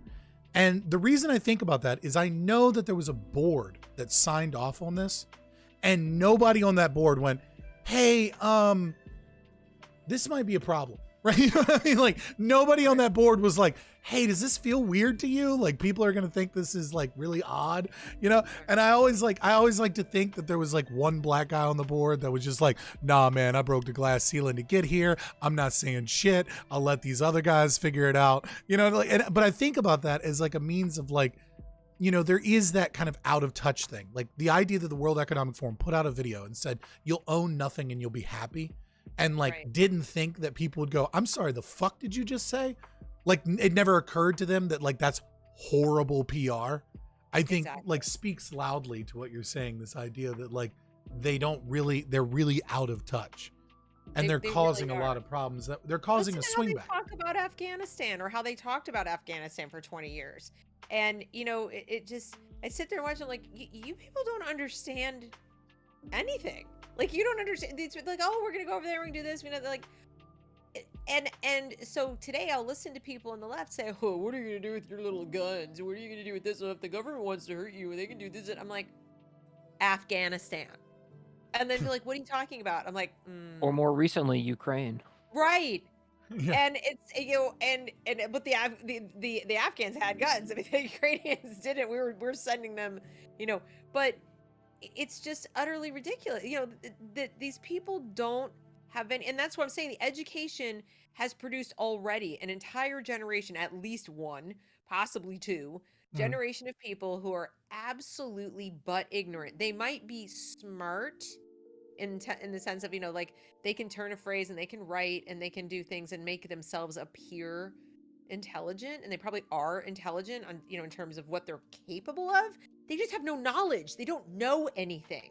They don't have any kind of real wisdom, because in order to really be wise, you have to have, fallen down and failed a bunch of times, and you have to have had your ideas opposed to like being ripped to shreds, and they insulate themselves. Most colleges, like I said, when I was in college, my ideas were torn to bits. Like you said, you were grateful for that. A lot of my classmates, their ideas weren't torn to shreds. So, I mean, if you're constantly having people agree with you every place you go, or you know exactly what you're supposed to say to not run afoul of everybody, so you go ahead and you do that because why would you want to be uncomfortable, then you're going to be a kind of person who has the mistaken notion that everybody agrees with you and everything is the way you imagine it to be, and that you can just will that, continue to will that into existence. And the rest of us, who even in this crazy postmodern world didn't have that, we literally live in a different reality. They live in a pseudo reality, and they have a pseudo logic and a pseudo morality to go with it. And the whole thing will come crashing down if enough people who don't play in their sandbox stop staying quiet. See, to me, this is where I'm a little white pilled. I keep telling people, like, what are you afraid of exactly? Like, oh, I might lose my job. Okay, and the worst thing in the world about that is what exactly? Well, then I won't be able to pay my bills. And the worst thing in the world about that is what exactly? Like, I keep trying to push them to understand that there's so many worse things than simply saying, that's bullshit. Like, I totally disagree with you. That doesn't comport with not a big Glenn Beck fan. We're going to start this off with, I'm not a fan of Glenn Beck. don't like conservatives for the most part.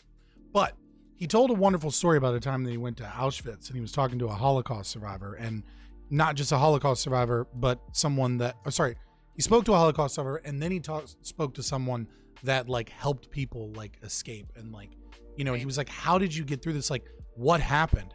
And they were like, you know, like, what did you do? And she said, and it was a powerful moment for him where he said that she said that she didn't have any revolutionary idea. She didn't like have any like, you know, awakening of philosophy or anything. She was just one of the relatively few people that said, no, I'm not going there. Right. And I think that is a power that conservatives understand, right? It is something that I think is paltry in my experience because I'm pushing for anarchism. But, you know, and I think conservatives, you know, I have my own thoughts about conservatives. You know, in many ways, they're the lesser of two evils, and I'd rather never choose evil. But I do understand that at the very least, conservatives have this mentality that they have certain sets of values, right? These kind of pre-modern, traditional family. These are the things that I value. And they're willing to be asleep until those values get like kind of crossed.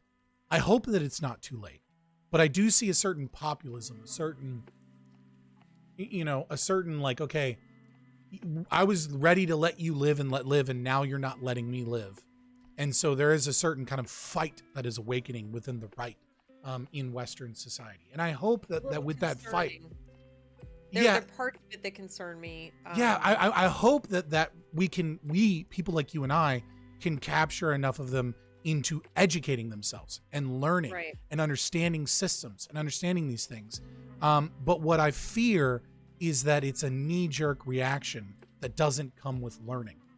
And what I see is things like Texas, right?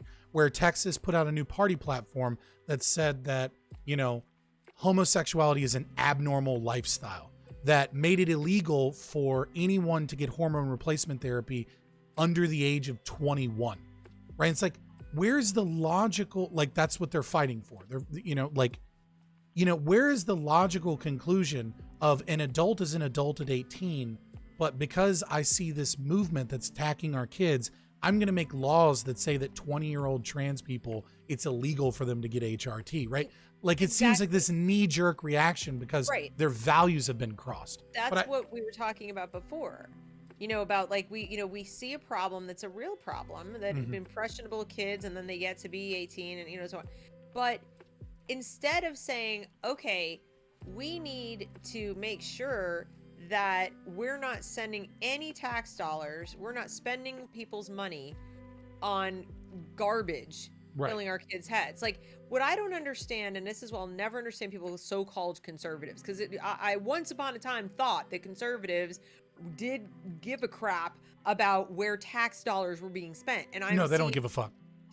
Now I'm seeing it's like, hey, we're going to do school choice and every kid's going to get an account with $7,000 put in their account. I'm like, I'm sorry, you're a what? Yeah, I wanted to transition after you gave your response to school choice and school vouchers. Oh God, I'm not making friends fast on that one. But when it comes to you're in an anarcho-capitalist Twitch stream live right now. All right, this is the very definition of making enemies. All right, I'm sorry to tell you, but that's what we do here. Like right now, I already have people in the school choice movement who have called me dangerous, and I'm just like, I'm dangerous. I'm trying to wake people up to the fact that they're making the government bigger. They're going to end up making us poorer, spending more of our tax dollars on crap, because everything the government touches with so-called government money, which is really our money, it just turns to shit. So they're going to go ask the same people who broke it to give them new options. Yeah. Like saying, pretty please let me choose my prison cell. Yeah, so let's dig into this, because this is a pretty controversial take in terms of like libertarian and right-wing movements that you have here. That like kind of goes against the grain from what I think everyone else in this area that's preaching about these things. Because it seems to be that like school choice, school vouchers are like the go-to solution right now. And it is something that I support. Oh, I'll put that out there flatly. It seems that I want you let me give my position first, and then like maybe your reaction and let you detail it, because I read your thread and I was like, man, that's fucking spot on, right? But but a lot of other people like James Lindsay, he was putting out like school choice is a poison pill. We just need like the government to like it seems like he's supporting this idea of like more Ron DeSantis bill type things, and I'm like, I'm not sure. Not James Lindsay, that's Chris Rufo.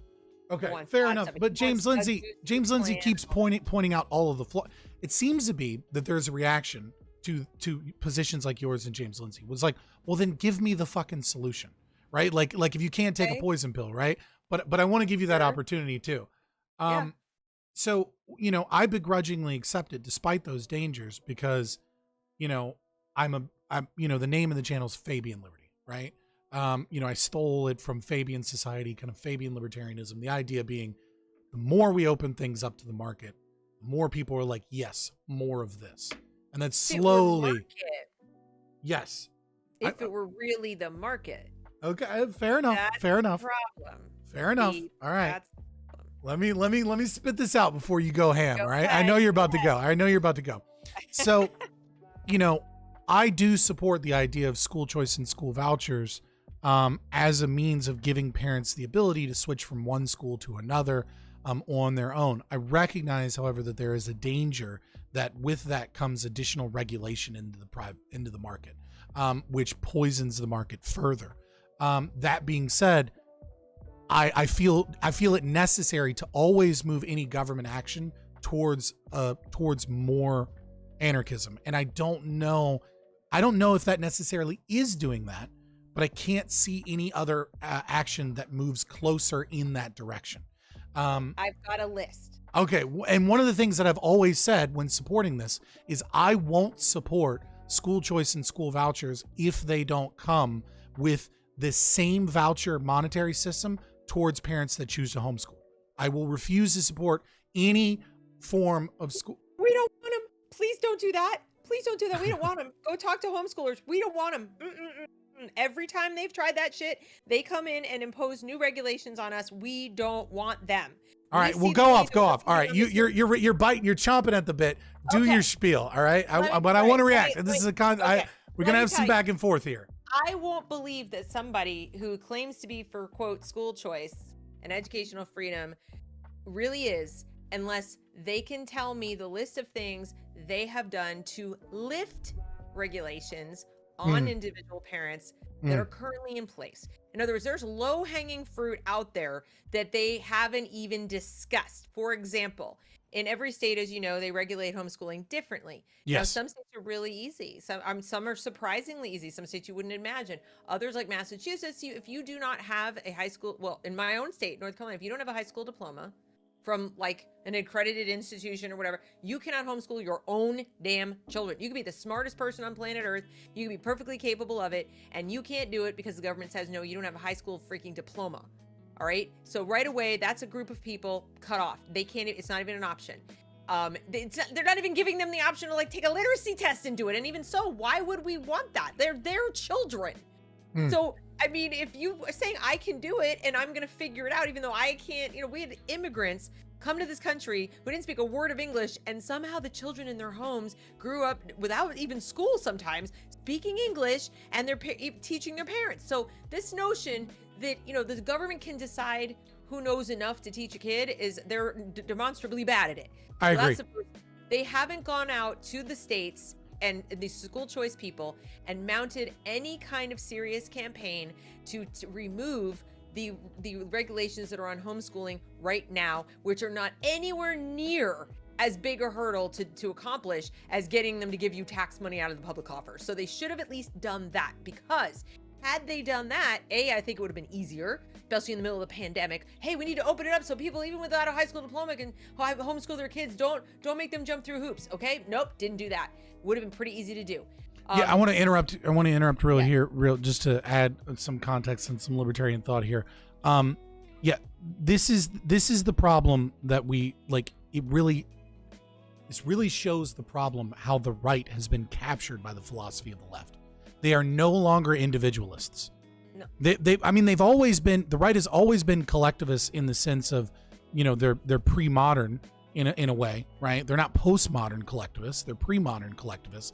The family, the church, the community, that is a collective. But I think it's really important to show the way that they have ceded the ground to all moral and ethical and legal claims as one of efficacy and consequentialism. And the idea being, well, this law is okay because, you don't want dumb people raising their children. Instead, the correct response is parents are the default guardians of their children. They are the people that care for their children. They are their legacy. They have more of a right because they are more likely to care and they're not likely to abuse their children.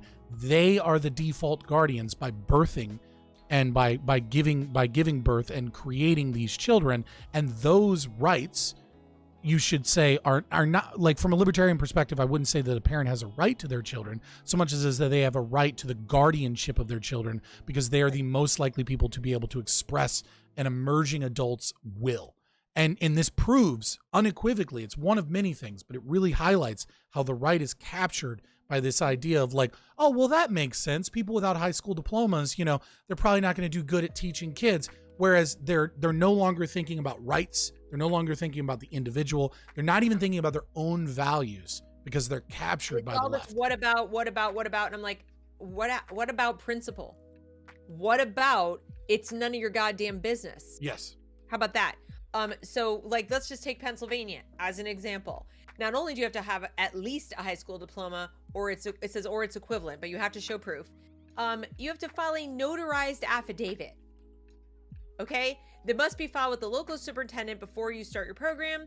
It must include the following information: the names, telephone, they're gathering all this data, right? Assurance the subject will be taught in English, outline of the proposed education objectives by subject area, evidence of immunization, evidence of health and medical services. What state is this? What the fuck is the point of evidence of immunization if you're homeschooling? Thank you. And this is without them giving you tax dollars. So Fair enough. I feel like I'm letting my hair on fire to people saying this is how regulated they're making it without going, here's some. So do you think the states that currently don't have evidence of immunization, and here's how they're going to do it. They're going to say that even though it's not federal money, coming in for now, they'll find a way. I promise you they'll find a way to get federal money into this. Mm-hmm. But they'll say to the states, someone will take a lawsuit and say, this is not equal protection.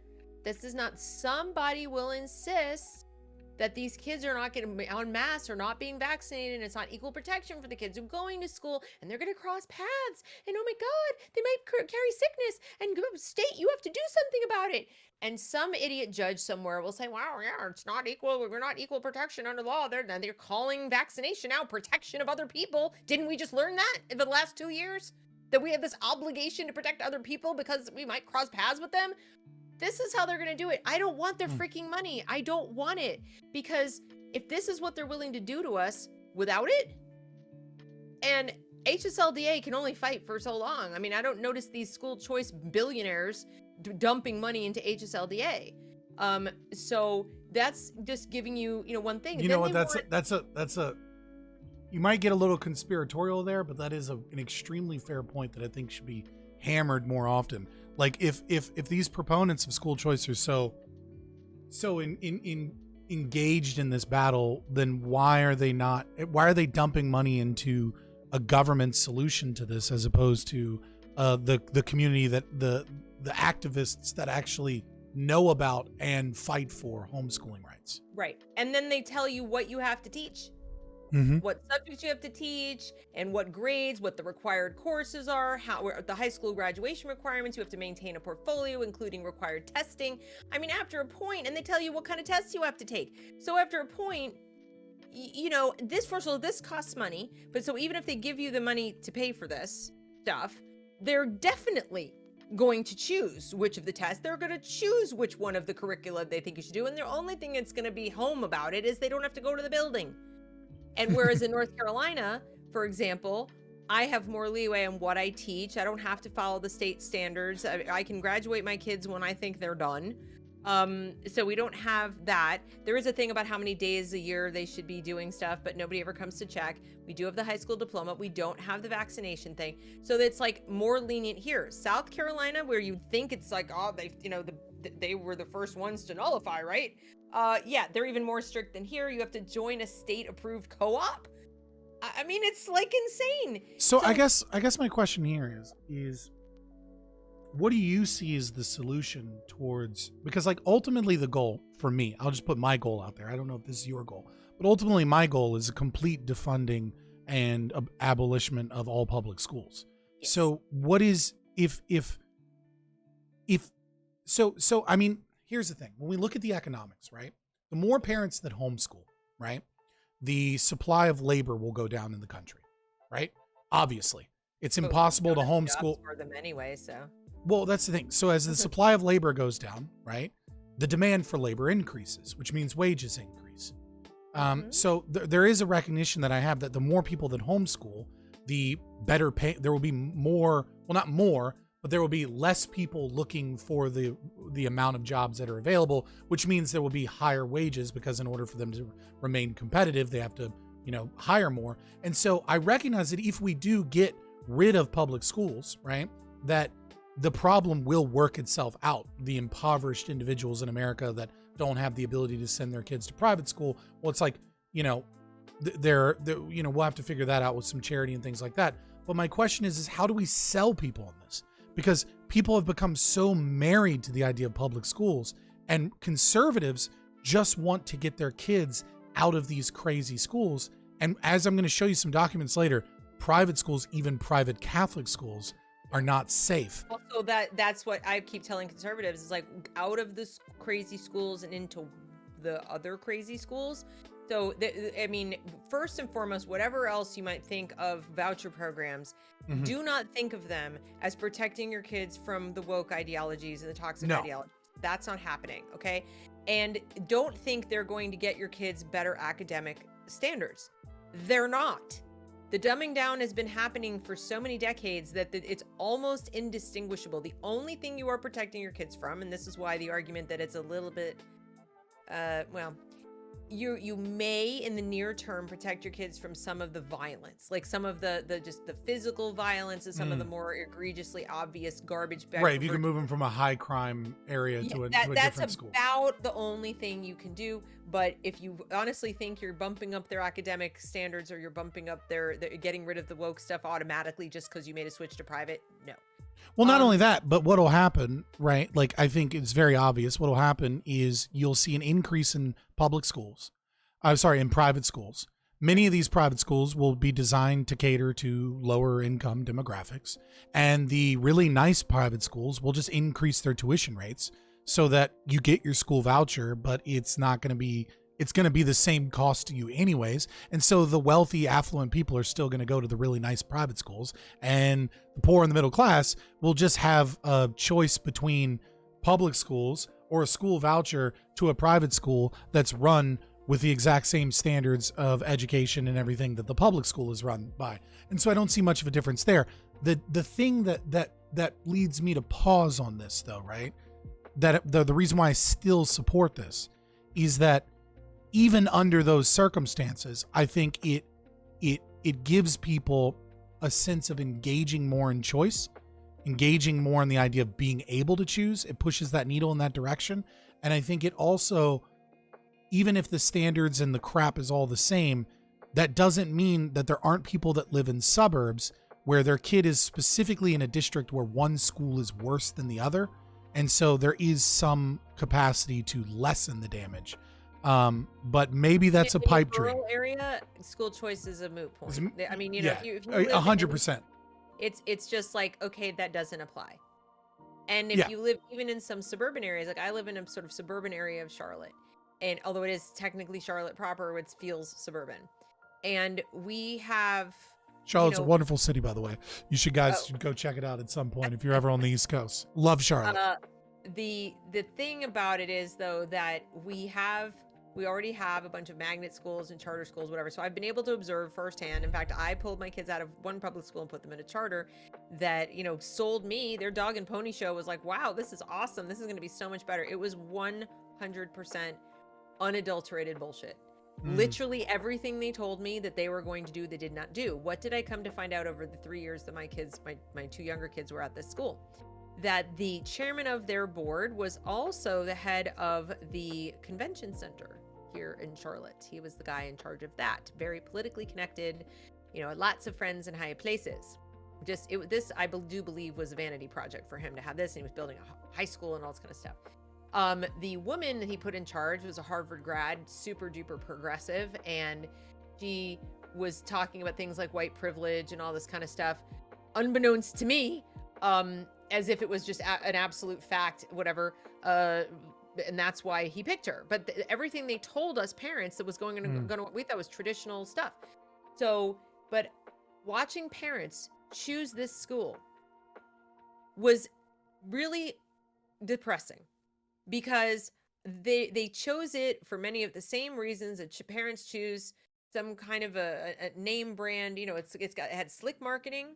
It was very pretty. It had, you know, like great. They just had great marketing. And what else can I tell you? And people were like, "Ooh, would be in that new fancy school, whatever." And as soon as they were there, got their kids into the lottery, that ended their involvement. I moved my kid from this school, and now they're in that school. Bye. So if I could repackage your argument, and maybe a little bit, right? People don't just change because they move buildings. Right. If I could repackage your argument a little bit, would you agree with this idea that one of the premier problems with school choice is that it's still instantiating all of the same structures of the state and the same incentives, more specifically, and that we don't have, as parents, the ability, because we don't have a free market solution in private schools, unless you're going to very affluent schools, and even those have some state funding. But what we is affluent, and they're completely captured. And so the idea is that what we would be then doing is giving people the illusion of choice in a market-based system, but really there is not enough transparency for people to be meaningful consumers and to actually be able to choose schools that are better for their children, because nobody really knows what's going on in these places. They're captured by the state, and you know, I'm kind of sympathetic to that. And if you think about it, the lobbying groups that would like to take advantage of this to just turn more schools woke and indoctrinate more kids and like not let them run away, close the exit doors, they have lots of money and lots of power.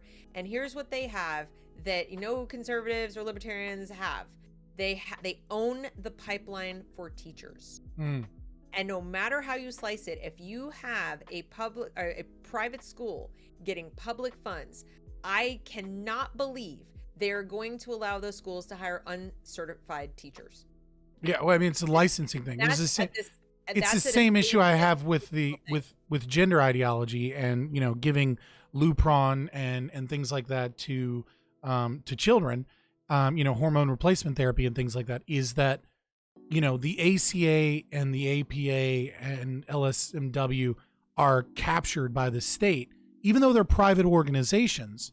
They're captured by the state in that they're the only people allowed to be licensed by the state and legally allowed to practice psychotherapy.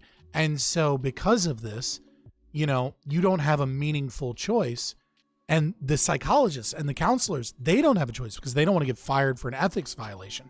And so, you know, you may be able to choose from one or the other or another person, this one's, but the state has granted a monopoly on who can and can't be considered a psychotherapist. And it's the same thing with teachers or a school administrator or any of these things.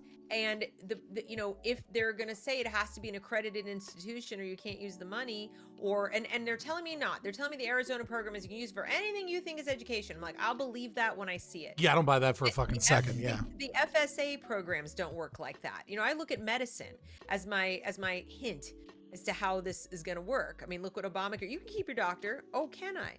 So, and then you have FSA. Oh, you could save money. Yeah, from so we could seem to forget about that one. The Right? we have How to pass quickly. it to know what's in it. I'm sorry. We're The fuck just did you giving say? you a subsidy. You can use your own doctor. We're just going to mandate that they cover blah blah blah blah blah blah blah blah blah blah blah. Now you can't afford your doctor, or your doctor goes out of business, or whatever. Or they join a giant, impersonal medical group, like here in North Carolina now. I've watched it. I moved here in 2005, and I've watched it go from where you could go find a doctor, in a small practice or whatever. And now you've got the teal and the purple. That's it. Novant or Atrium. Massive I'm sorry? practices. We have two medical groups here, Novant Okay. and Atrium. Massive corporations. Doctors. Yeah, no, that- Atrium. Atrium's a huge one. I don't know Right. Novron. Novant, yeah, and then you used to be able to go and find your little medical practice. You could be able to go and find your few little doctors, and they'd have appointments, and they could self-sustain. They all got gobbled up. It just got to be so expensive for them to run a medical practice without being under one of these. And of course, they were out, buying them up and come into our medical practice. Now you've got medical practices with like dozens and dozens of doctors.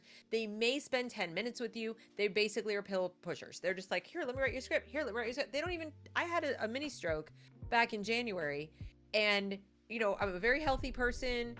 Granted, I'm 56 years old now, so it's not like that far. You don't look outside. it. It's okay. Keep going. Thank you.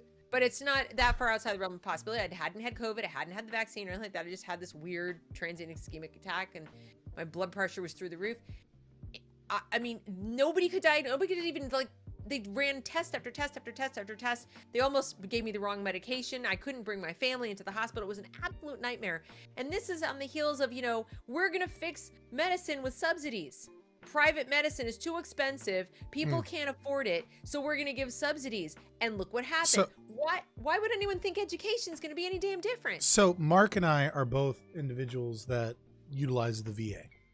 And one of the things, well, not that either of us ever fucking go, but because it's useless. But one of the challenges I give to anybody that supports,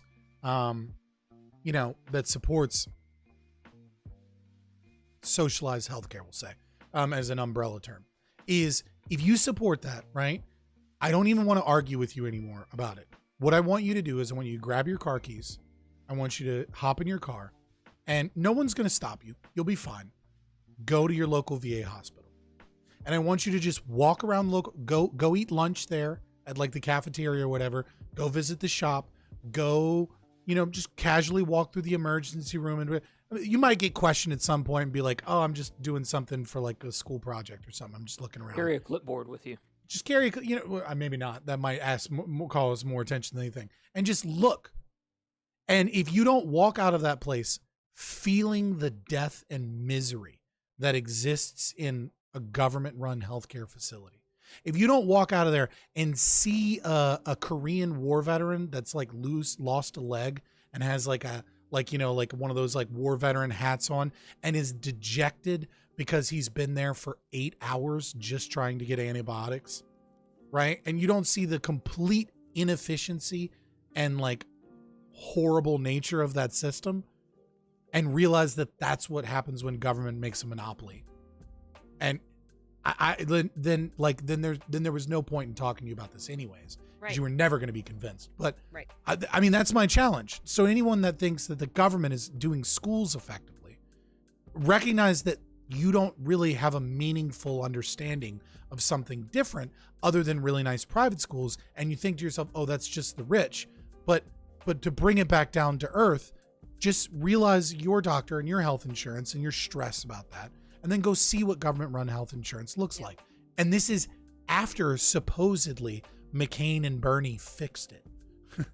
Right. Well, and they're also forgetting that schooling. I don't even like schooling. I believe in education, not schooling. But that education is only as good as the people involved in it. So as I said, the teaching and the administration, the teacher and administration pipeline, administrators in particular are some of the, I'm going to say it, dumbest people who walk the earth. They are your, D and C students who really can't get any other kind of respectable white collar degree and do well at it. So they go to ed school and they become administrators, and they can look forward, maybe if they kiss enough ass and they play politics right, to a 6-figure salary. They just have to do exactly what they're told, and they have to, like I said, kiss the ring. But it is not hard. And they have power over teachers. And then even the teachers increasingly are not the best and the brightest, sadly. Mm. So the people who are smart enough at the subject matter areas that you're theoretically supposed to teach in school, they're out there using those things. Yeah, I mean, it's an age-old adage for a reason. Those who can't teach. It's true. And there are disincentives, and it's not the pay. We go, oh, we don't pay them enough. And I'm like, I hate to break it to you, but thinking creative people who are smart and capable don't like to lose all autonomy and be bossed around by a bunch of D and C students who can't find their way out of a paper bag with a flashlight and a map. And that is just, it's what happens to militaries when the officers are a bunch of idiots. Okay. And The officers are always idiots. Okay. But so when they're bossing you around, like, how much unit cohesion do you have? How loyal and how good do you feel about things? How much are you going to want to re-up versus I'm out of here? Well, that's why NCOs exist.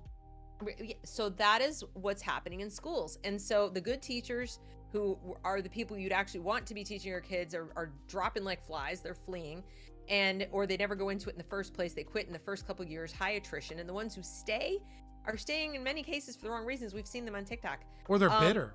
A lot, if they're not super woke and they're there to like try and create a vanguard politics, down the days, they're bitter. I know so many of you guys have had the same experience. Just growing up in American public schools, where there was so many teachers, and it was like you could actively tell the difference between a young teacher and an older teacher. And the older teacher was just beaten by the system. And like they did not give any fucks anymore.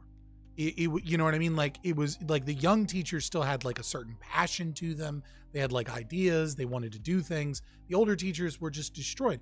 And I think a really good comparison would be South Korea, right? South Korea does have a much better public education system than we have.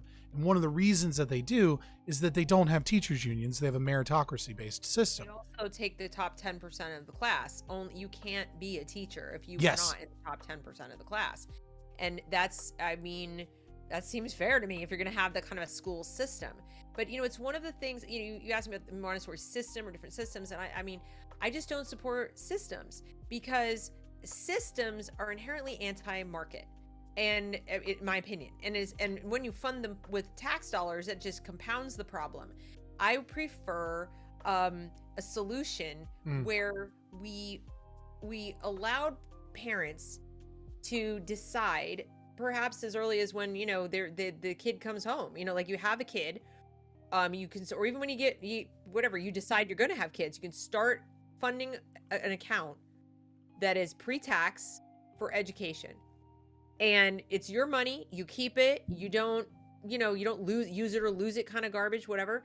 But the purpose of it is to save and use for your child's education, even from when they're a baby. If you set a little aside, and then you decide what you are going to do to educate them. Now, let's think completely outside the box. People say, oh, I have to go to work. Okay. Well, once upon a time, we actually knew our neighbors. So we actually had clubs and groups that we would go to or join. The Mormons do this. The Mormons do this very, very well. My ex is a Mormon. I love to shit on Mormons. But one of the things that the Mormons figured out, and it was such a simple fucking idea, but pardon my language, but it was, look, work Monday, Tuesday, Wednesday, Thursday, have Friday off, work Saturday. Someone else will have Thursday off. Someone else will have Wednesday off, Tuesday and Monday. And what we will do is you each have one day off a week, and you get together in a collective.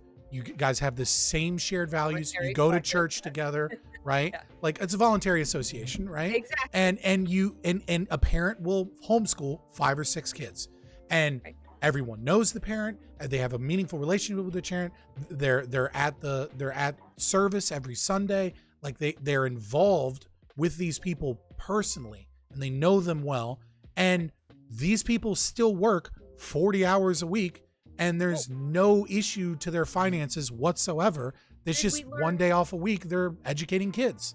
Right. And what did we learn from COVID? That, we didn't all die because we weren't going to an office every day. And I'm not saying the laptop class, that some people had to drive trucks and do other things, but there's always been a large contingent of Americans who didn't necessarily work the Monday to Friday, 9 to 5. I mean, that's like people in the service industry, people in farming, people, they work at odd hours, they work all over the place. So there's a couple problems that we're so locked into this paradigm that school happens during these so-called work hours on Monday to Friday, and that kids have to be taught from that hour to that hour. Otherwise, no, they don't. You're a parent. So if you instead of thinking of it as schooling, you think of it as parenting, just like a little more purposefully, then you start to open your mind to like, okay, so what I've got here is not so much a school problem. I have a childcare problem, a little bit of I maybe need to, I don't know math at this level, so I'm gonna have to find somebody who can help me with that, or maybe there's an online program. So the problems Khan Academy.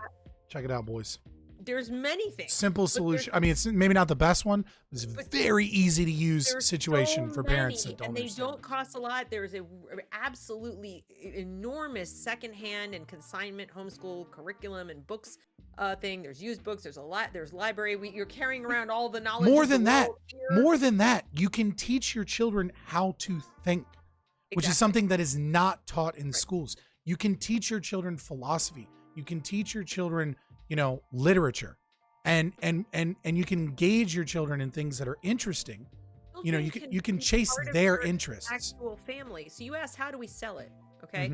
Now, Kirk Cameron recently made a movie, and I was very disappointed because he made it a religious thing. He made it too religious, in my opinion, and he missed a golden opportunity to really sell homeschooling, because every point that he made besides that was spot on. Everything that he said about homeschooling was true. You and I are in the minority here, all right? Let's be honest. When you're talking about homeschooling and selling it to people, you're mostly selling it to conservatives. Oh, the Black community that is homeschooling now is the largest single demographic of new homeschoolers in the last 2 years. 13% of them are homeschooling. That's huge for it to be double digits. Now, 11% of all American students are homeschooling right now. It probably has gone up. They haven't counted recently. We've seen in the last 2 years alone, 1,268,000 American students have unenrolled from public schools. In the Catholic schools, they are down 2.8% in enrollment. So it's not just public. So where they've all gone, okay, and they're not all conservative. There are parents who've just said, I'm done. I am so done with this shit. And if they didn't go back to work, or they figured out how to make it on one income or whatever they did, they're just like, I'm not going One back. of the small gifts of COVID.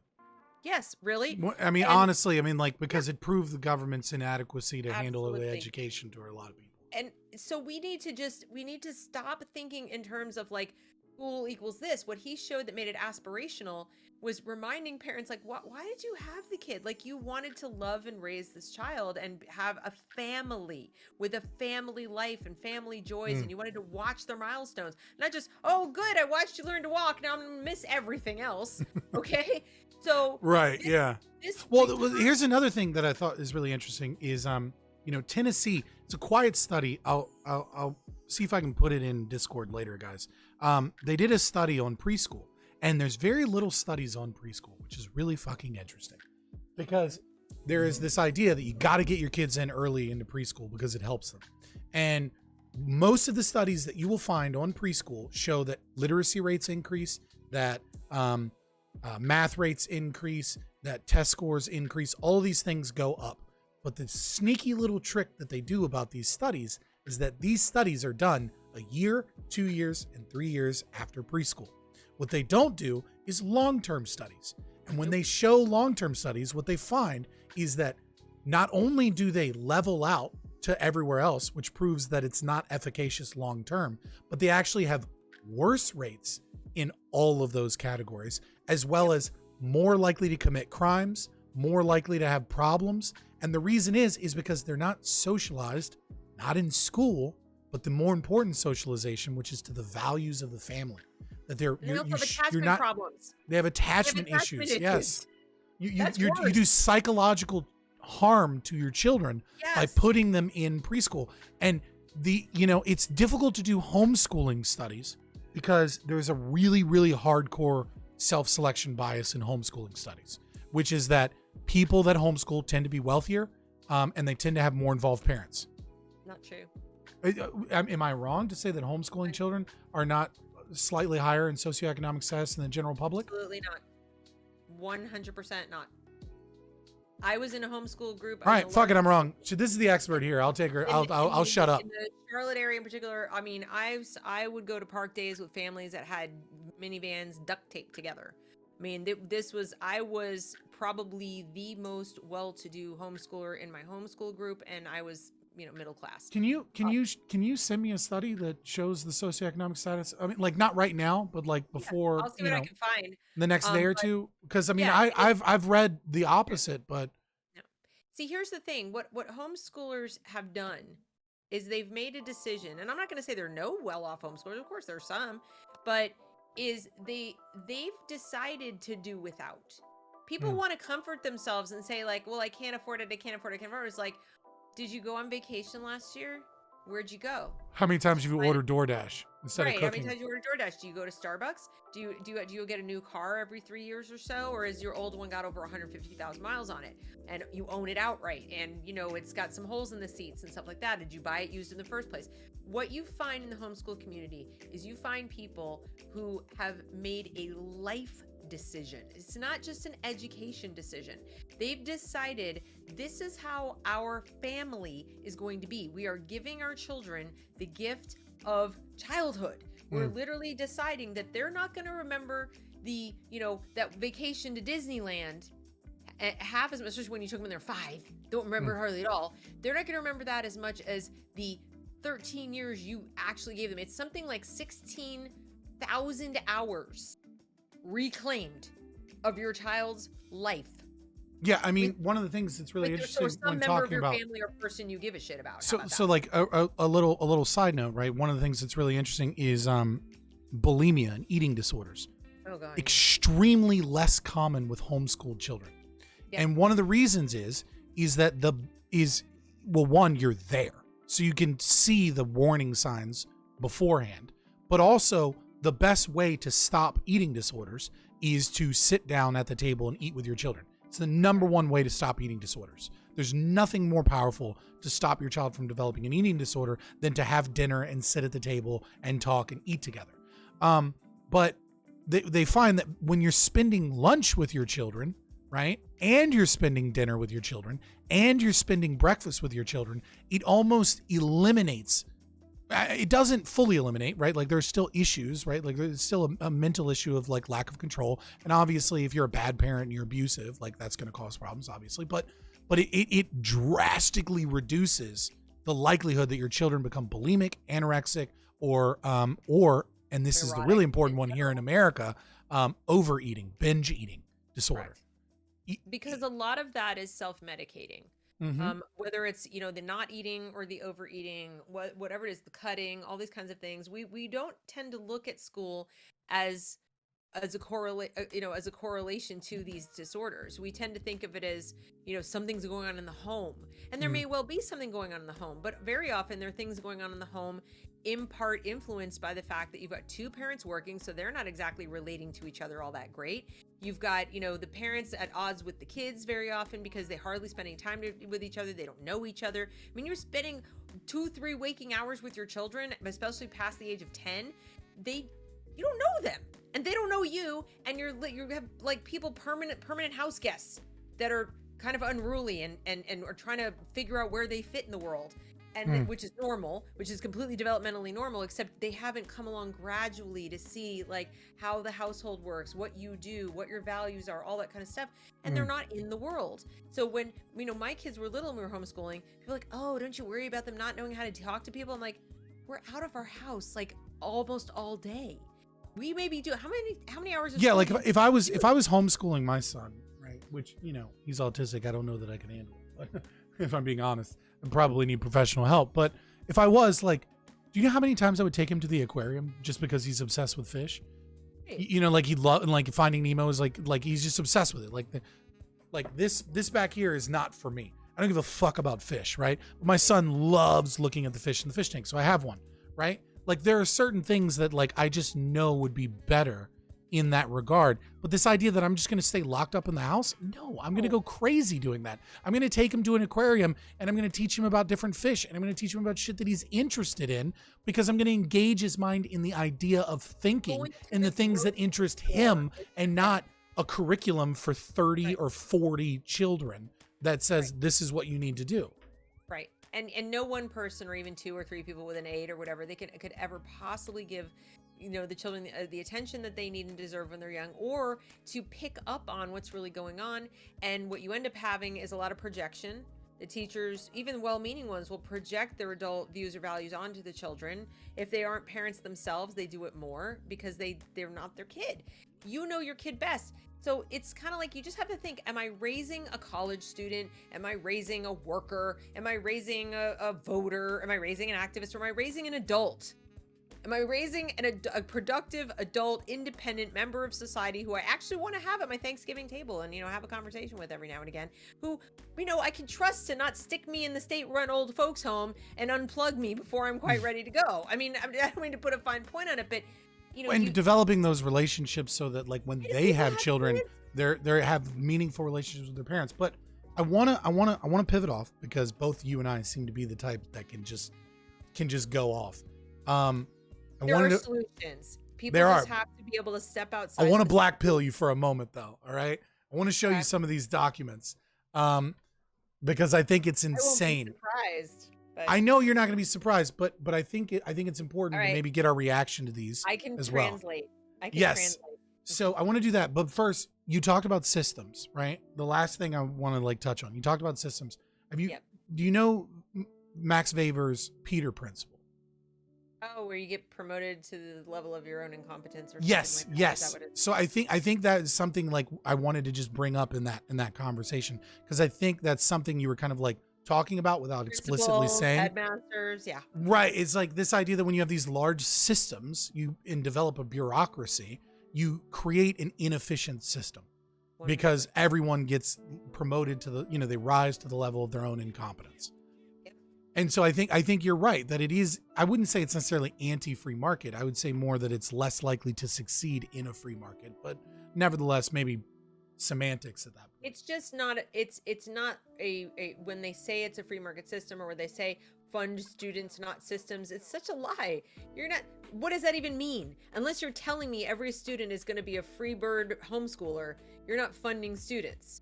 You're using the parents and the students as the administrators of the funding for the system. That's the only thing you're doing differently. And actually you're not. Now, instead of having a middleman, you're having 2 middlemen, because the money's still going from the taxes to the system. The system's then deciding who can have some, because businesses, childless people, elderly, they're still paying taxes. Some of the money comes back, so we've got to have a whole bureaucracy to decide and write the checks and all that we got to pay for that. There's churn, loss, waste. Okay, corruption. And then some of the money goes back, and now the parent has to be the government's accountant too, because you have to answer for what did you do with the money. You can't just go on vacation. It's supposed to be for education. So now you got to be a little accountant on that, and you're now another layer of administration, and now you're going to send it to whatever school you chose to go to, and there's going to be more churn and more waste, and no one's been taught a goddamn thing yet. Your kid hasn't learned a syllable of phonics or anything. Meanwhile, the money has made a trip around the world. And on top of that, it's going to be more difficult for you to be able to homeschool. Well, that, and how do you have accountability and transparency on that arcane a system with so many moving parts? You don't. I think that the government knows that. It loves to bloat itself so that it has no accountability and can point the fingers this way. Jobs program for incompetent people who will end up voting for the people who gave them the job. Oh man, can I get that on a t-shirt? All right, so I wanna check this out, because I really wanted your opinion on this. Okay, hold on 1 second. I gotta switch this. There we go. All right, so these are two PowerPoints that I wanted to show. That I have an unnamed source. And the reason I bring this up, and I think it's really interesting to react to, is that this is a private Catholic school, right? And I think a lot of people that are really obsessed with school choice and libertarian ideas and the idea of choice, they think that, if I move my children into a religious private school, I'll be immune to this, or maybe not I'll be immune, but it won't be as bad as private schools, right? And that because they're teaching religious values, that at least I'll have that buffer. And I gotta find which one's which first. Okay, so this is a super long one. The real one is at the end. The beginning of it is mostly just racial implicit bullshit for teachers. So this one that I'm sharing now is a curriculum. The names are all here. Okay. You know, everything you need to know is right here. LGBTQ plus 101. Dan Buck, he, they, and this is Education Equity Director, and this is from Outfront, Minnesota. Outfront, Minnesota, I've looked into them. They are an activist organization engaged in teaching all of this new, we can call it woke ideology. I hate that term, but it is encompassing all of the things, right? I would prefer to just call it critical theory and its instantiations, or neo-Marxian. Right. And I think woke is kind of like the conservatives trying to make it a, I don't know. It seems to water it down from what it is. That being said, so Outfront Minnesota is one of those organizations that if you follow the money, you'll see 501c3 to 501c3 to tax dollars. That's what you'll see, right? And it's you know, you can follow it each time. You'll be like, oh, a 501c3 donated to them. They're totally private and charity based. And it's like, okay, but that 501c3 is a conglomerate that got money from other 501c3. And then that one is like a statewide one that got COVID relief money and things like that. Worse. So this is so good. Oh, the shell game is perfect. Mm-hmm. And they know people won't spend the time to do it.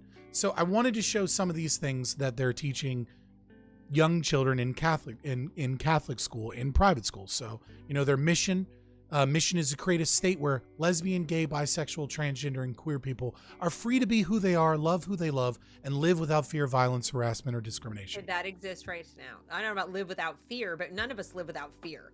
Why are they special that they should get to live without fear? We all have to deal with the fact that somebody might want to hurt us, and government cannot protect you from fear.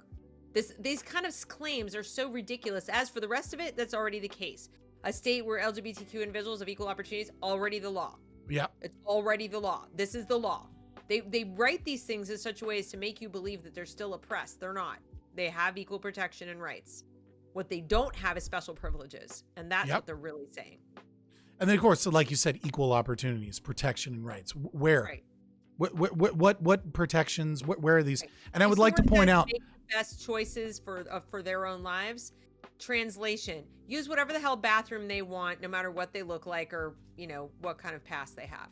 Mm-hmm. I want to translate here too, from a libertarian perspective, and I would say probably from an OIS perspective. I don't know. I haven't engaged with it enough, but there's no such thing as LGBT rights. There are rights of conscious individuals that have attained personhood. That Correct. From an OIS Correct. perspective, from an anarcho-capitalist perspective, same exact meaning, different words. There are people that have attained the right of personhood that have the right of self-ownership. However you want to state it, there's no such thing as trans rights because trans people don't have special rights. The only way that works is if you believe that rights come from the government. And if you believe rights come from the government, then you believe that Hitler did nothing wrong to the Jews. He didn't violate their rights because the rights came from the government. People are not going to like this maybe, but there's not women's rights either. No, there's rights of the body and right of self-autonomy and right to self-agency. There was a short period of time where that might have made some literal sense because, for example, women were denied the ability to get credit and they were denied, the ability to buy a home on their own and do a bunch of goofy, stupid rights, or not rights, but like rights that men had, or let's say. Yeah. From the Victorian era. Yeah. Maybe not even the medieval era, right? Like really from the Victorian era to like the 1950s. We're way past that. And what women now are basically saying is, I want protections from men and from other people who might do me harm and so forth and so on that are codified in law. So, and then they call them, like whatever, I want equal pay or whatever. And it's like, why do you get that? Like, what? Why is that? Why are you special? So, I mean, you're not going to get a lot of feminist stuff from me. Yeah, fair enough. So here we have the introductions. Of course, you have to go through your nice little introductions where you have to give your pronouns and what's your earliest memory of LGBTQ plus people. I don't know why. This is for kids. Oh, it's about to get way worse. It's about to get way, way but I worse. want parents to understand, anybody out there, parents or even people who don't have kids, to understand there's so much going on the slide that you might just be tempted to brush by because it's just the introductory slide. First of all, we have two men and they're hugging and there's a little heart over over there. Okay. Did we need that? Did we need that for this introductory thing? Okay. No, we didn't. No, Secondly, but you wanted everyone to participate in the construct that, right. Well, in the idea that gender is a construct. That's what, right. The entire idea of forcing people to put their pronouns out there is the destruction of heteronormativity, which is an idea that they themselves created so that they could utilize the same structure that communism uses, which is that the superstructure, which is the capitalist class, right, is held by those with large amounts of capital. It's the same exact structure. The heteronormative individuals exist within the superstructure of the gender construct. And so everyone now has to engage in this little session of like recognizing their place within or without outside of the superstructure. Remember you said earlier, or I think it was Mark who said this earlier, that, one of the things that Scientology does is like, share things or tell stories or the little like polygraph thing. What's your earliest memory of LGBTQ people? There are going to be people who make something up. Yeah. Who don't, I can honestly say. Sorry, I was laughing because Chad said Buffalo Bill dancing. I don't think I had a real kind of like conscious memory or like knowledge of gay people. Like, I guess I sort of dimly knew they existed, but not until I graduated college. Oh my gosh.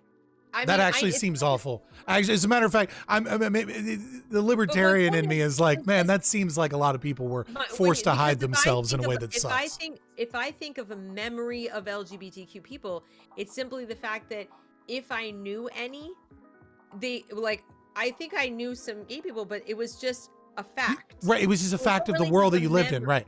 My first memory. I don't have a memory of them as gay. I have a memory of them as Jody. You know what I mean? Yeah, 100%. My first memory was just after my 16th birthday, like memory of gay people. Now, mind you, I'm already in show choir. Okay. So I knew a lot of gay people, but like my memory of gayness or gay people, that's like, what I mean. What does that even fucking mean? Like, I'm in show choir, like they're just my friends.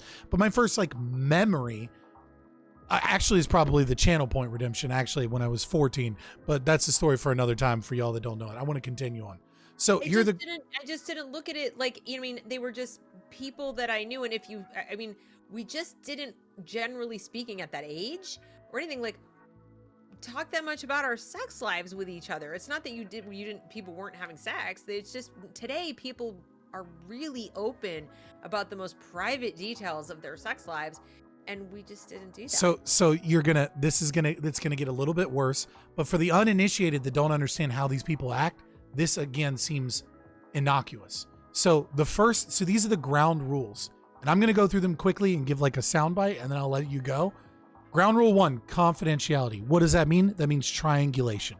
That means what happens here stays here. Don't tell your parents about it, or you don't have to tell your parents about it. Number 2, use I statements. That means we can't talk about concepts where we're not ourselves attached to it. We need to shame you if you have the wrong opinions because you're using I statements, and we can challenge you as an individual until you all conform. Impact versus intent. I could go. I don't want to go too far into that, but this is consequentialist theory as opposed to like, well, I'm meaning well. It doesn't matter that you mean well if your impact is negative, right? So you don't get to own your own ideas because your ideas have impact in the world, and so your ideas are wrong because they harm people. Be comfortable knowing we won't have answers for all questions it's that circle, square, triangle shit. It's if you're confused, that's okay because we want you confused. Treat this time as a learning space. You're supposed to learn what it is that they're teaching you because you don't know. And if your ideas are against what it is that they have, then you're supposed to be the one learning. Sit down and learn. And then anything else, any other ground rules that we want from the community so we can make this a collective experience and break down the structures of individual thought and autonomy within this environment. Well, and once we dive into these things, the other thing that doesn't get asked usually until like the end is, why are we doing this at all in school? So in other words, you and I didn't grow up to be homophobes. We didn't grow up to think, beast people don't deserve to live or live their lives or whatever. And we didn't have this class. We live in a world now where Gallup doesn't even poll people anymore on whether they approve of gay marriage because it's not worth it, because it's well in excess of 85%. So this notion that we have to take every last little kid, when maybe there's some who have gay parents at this point, we got to take every little kid and we got to put them through this kind of a program in Catholic school, no less, where theoretically they're permitted to pass on their belief that being gay is a little bit of a problem. I mean, if that's what they believe, is bizarre. We'll get there. Oh no, can only imagine. So this is not worth it. I think everyone here, like, I mean, we can go into these things and we can talk about this, but these are things we talk about ad nauseum. The definitions of LGBTQ. We can move on from that. Can you just go back real quick? Mhm. You see where it says transgender Mhm. and what the definition is? That's Yes. false. That's false. There's no such thing as a transgender person. There are people who have gender dysphoria who have decided to transition to deal with it. And I'm hoping my guest tomorrow can help me explain that. There are people with gender dysphoria who have decided to transition. The sex binary is obvious, otherwise what are you transitioning from? So if you say transgender, you're acknowledging there's a sex binary, right? Otherwise, what? Yes. Sorry.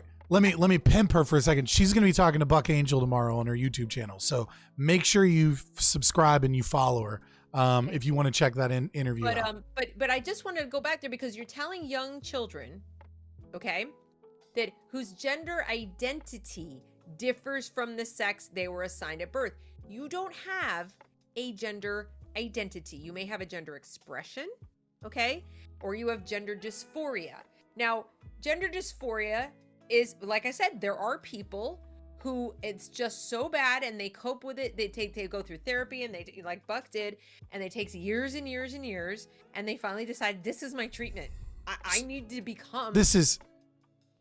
I've been working on it to make it better, but this is my definition that I'm using thus far for woman because I want to recognize gender roles. You might not see it because I'm not screening it, unless you're watching the live stream.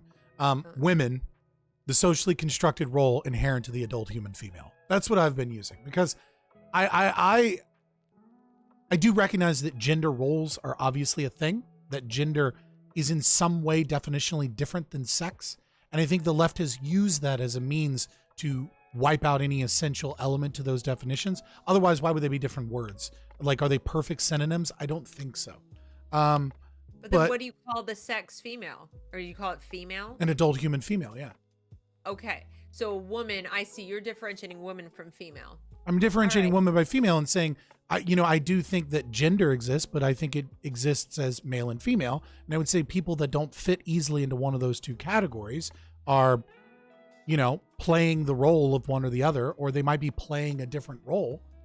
But I don't think a male can be a woman because I think it's inherently the gender role is inherent to the adult human female, but I think they can play that role. And I do think that if they play that role well enough, society usually tends to let them play that role, right? Like there are certain like Buck Angel, for example, plays the role of male very convincingly.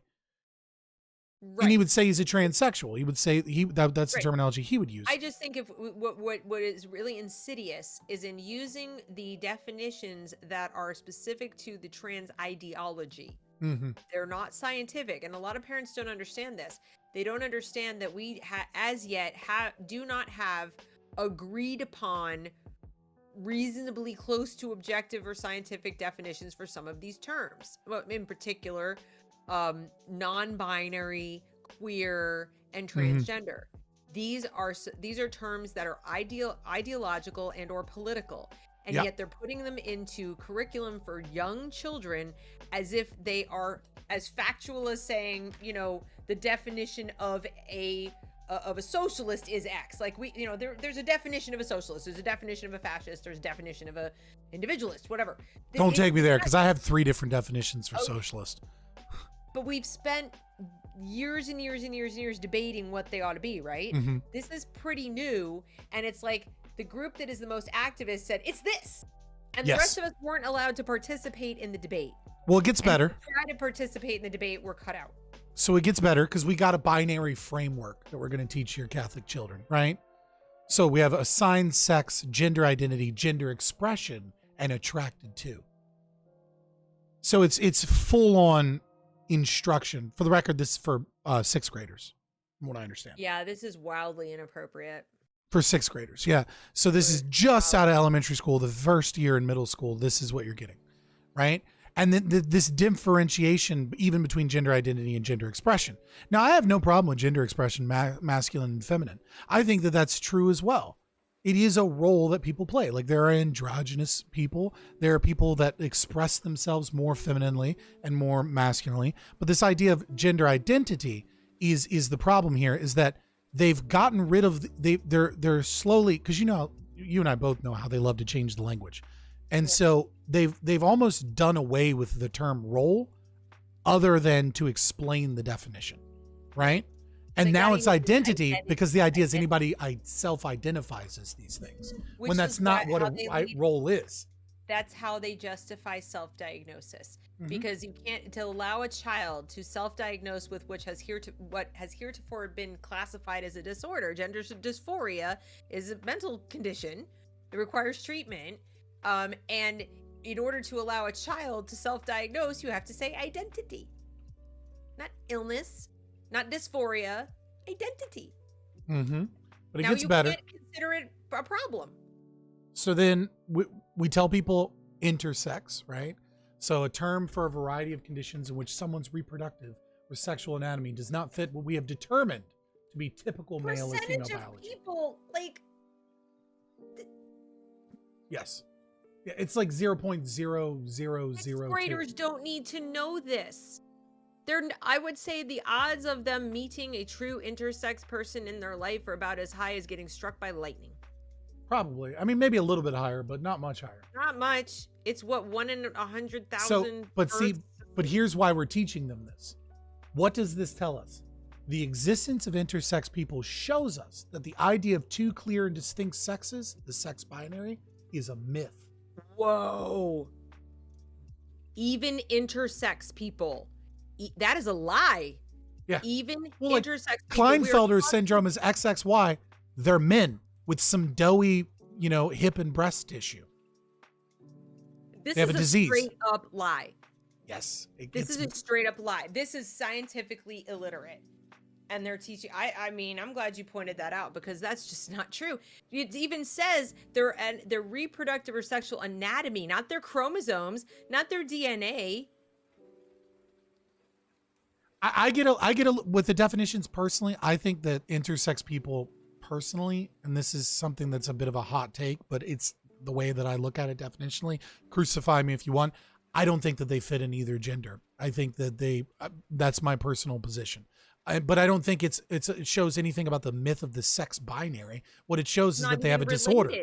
They have a disorder. That would be like saying the existence of people with Down syndrome proves that there's no such thing as, as what? This is like ridiculous. Right. There's no such thing as 44 and 2 chromosomes because Down syndrome people exist. It's like, fucking what? No, that's what humans have. Some people have a disease called Down syndrome.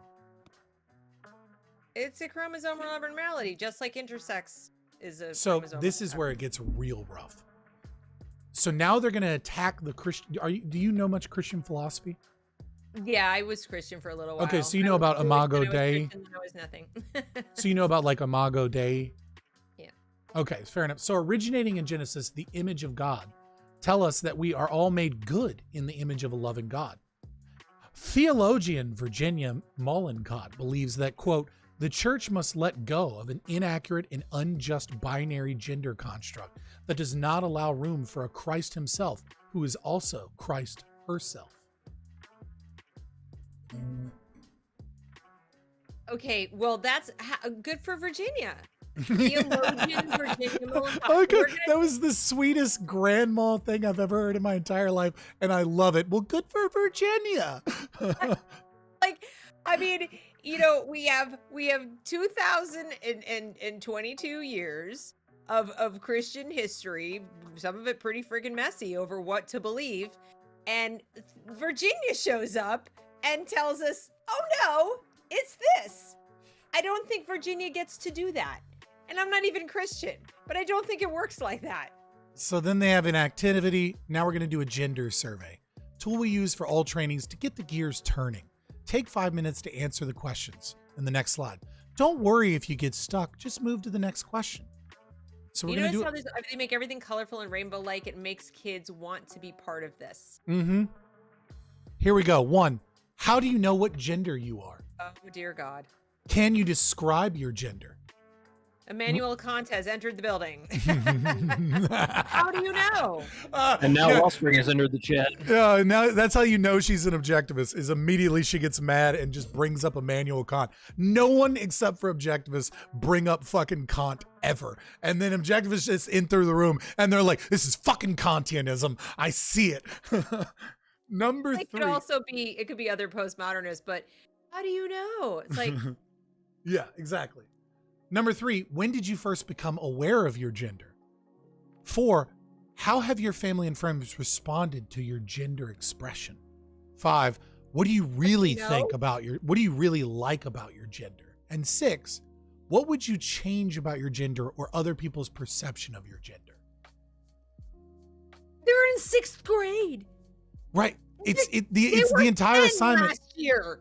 The entire assignment is to break down their inability to articulate these complex things so that they can be made to feel stupid. To be able to. Right. So that they can be like, see, you don't know what you're talking about. You don't understand gender. Well, great. Why don't we go and try to tell them that, gravity is a lie because they can't explain what gravity is? Why don't we do that? When did you first become aware of gravity? I know, right? See, you can't really define Newton's laws, and so they must not be real. Yeah, exactly. So we want them to get them questioning gender. I have a textbook back there, Questioning Gender, because I took a few gender studies, women's studies classes to better understand these people. So over it. Like, part of me almost wants to go back to like the 50s where this shit is just not even an issue. I'm sorry. So then, of course, like really, but this isn't this. I want to move ahead. Gender, what is that? So then they define gender identity. Person's internal sense of themselves as a man, woman, both, or neither, oftentimes influenced by their sex assigned at birth. Oftentimes influenced by. Have you met estrogen or testosterone? They go and they go, you need to go take testosterone. You need to go take estrogen. But no, your body is just, your sex assigned at birth doesn't have anything to do with how you feel as a person. But if you go take the other hormones, then surely you'll feel differently. Am I the only person who sees the myriad contradictions in the shit that they are spewing?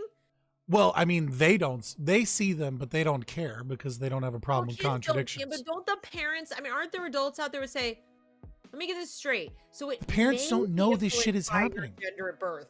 These parents, I don't know, right? But from what I understand, these parents don't know they might have a discussion with it when their kids come home, but they're not given this fucking document. They're not able to look through it. They're not sitting in the classroom when this happens. So of course we have this reinstantiation of their idea of transgender, right? So we got to hammer it home, a term for people whose gender identity is so wrong because implied in that is mom and dad may have lied to you.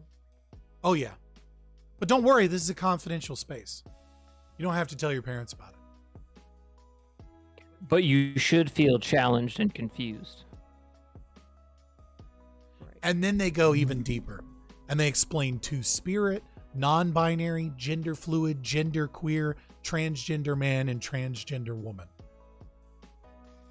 It's just throwing everything in the kitchen sink at these kids. This is grooming, guys.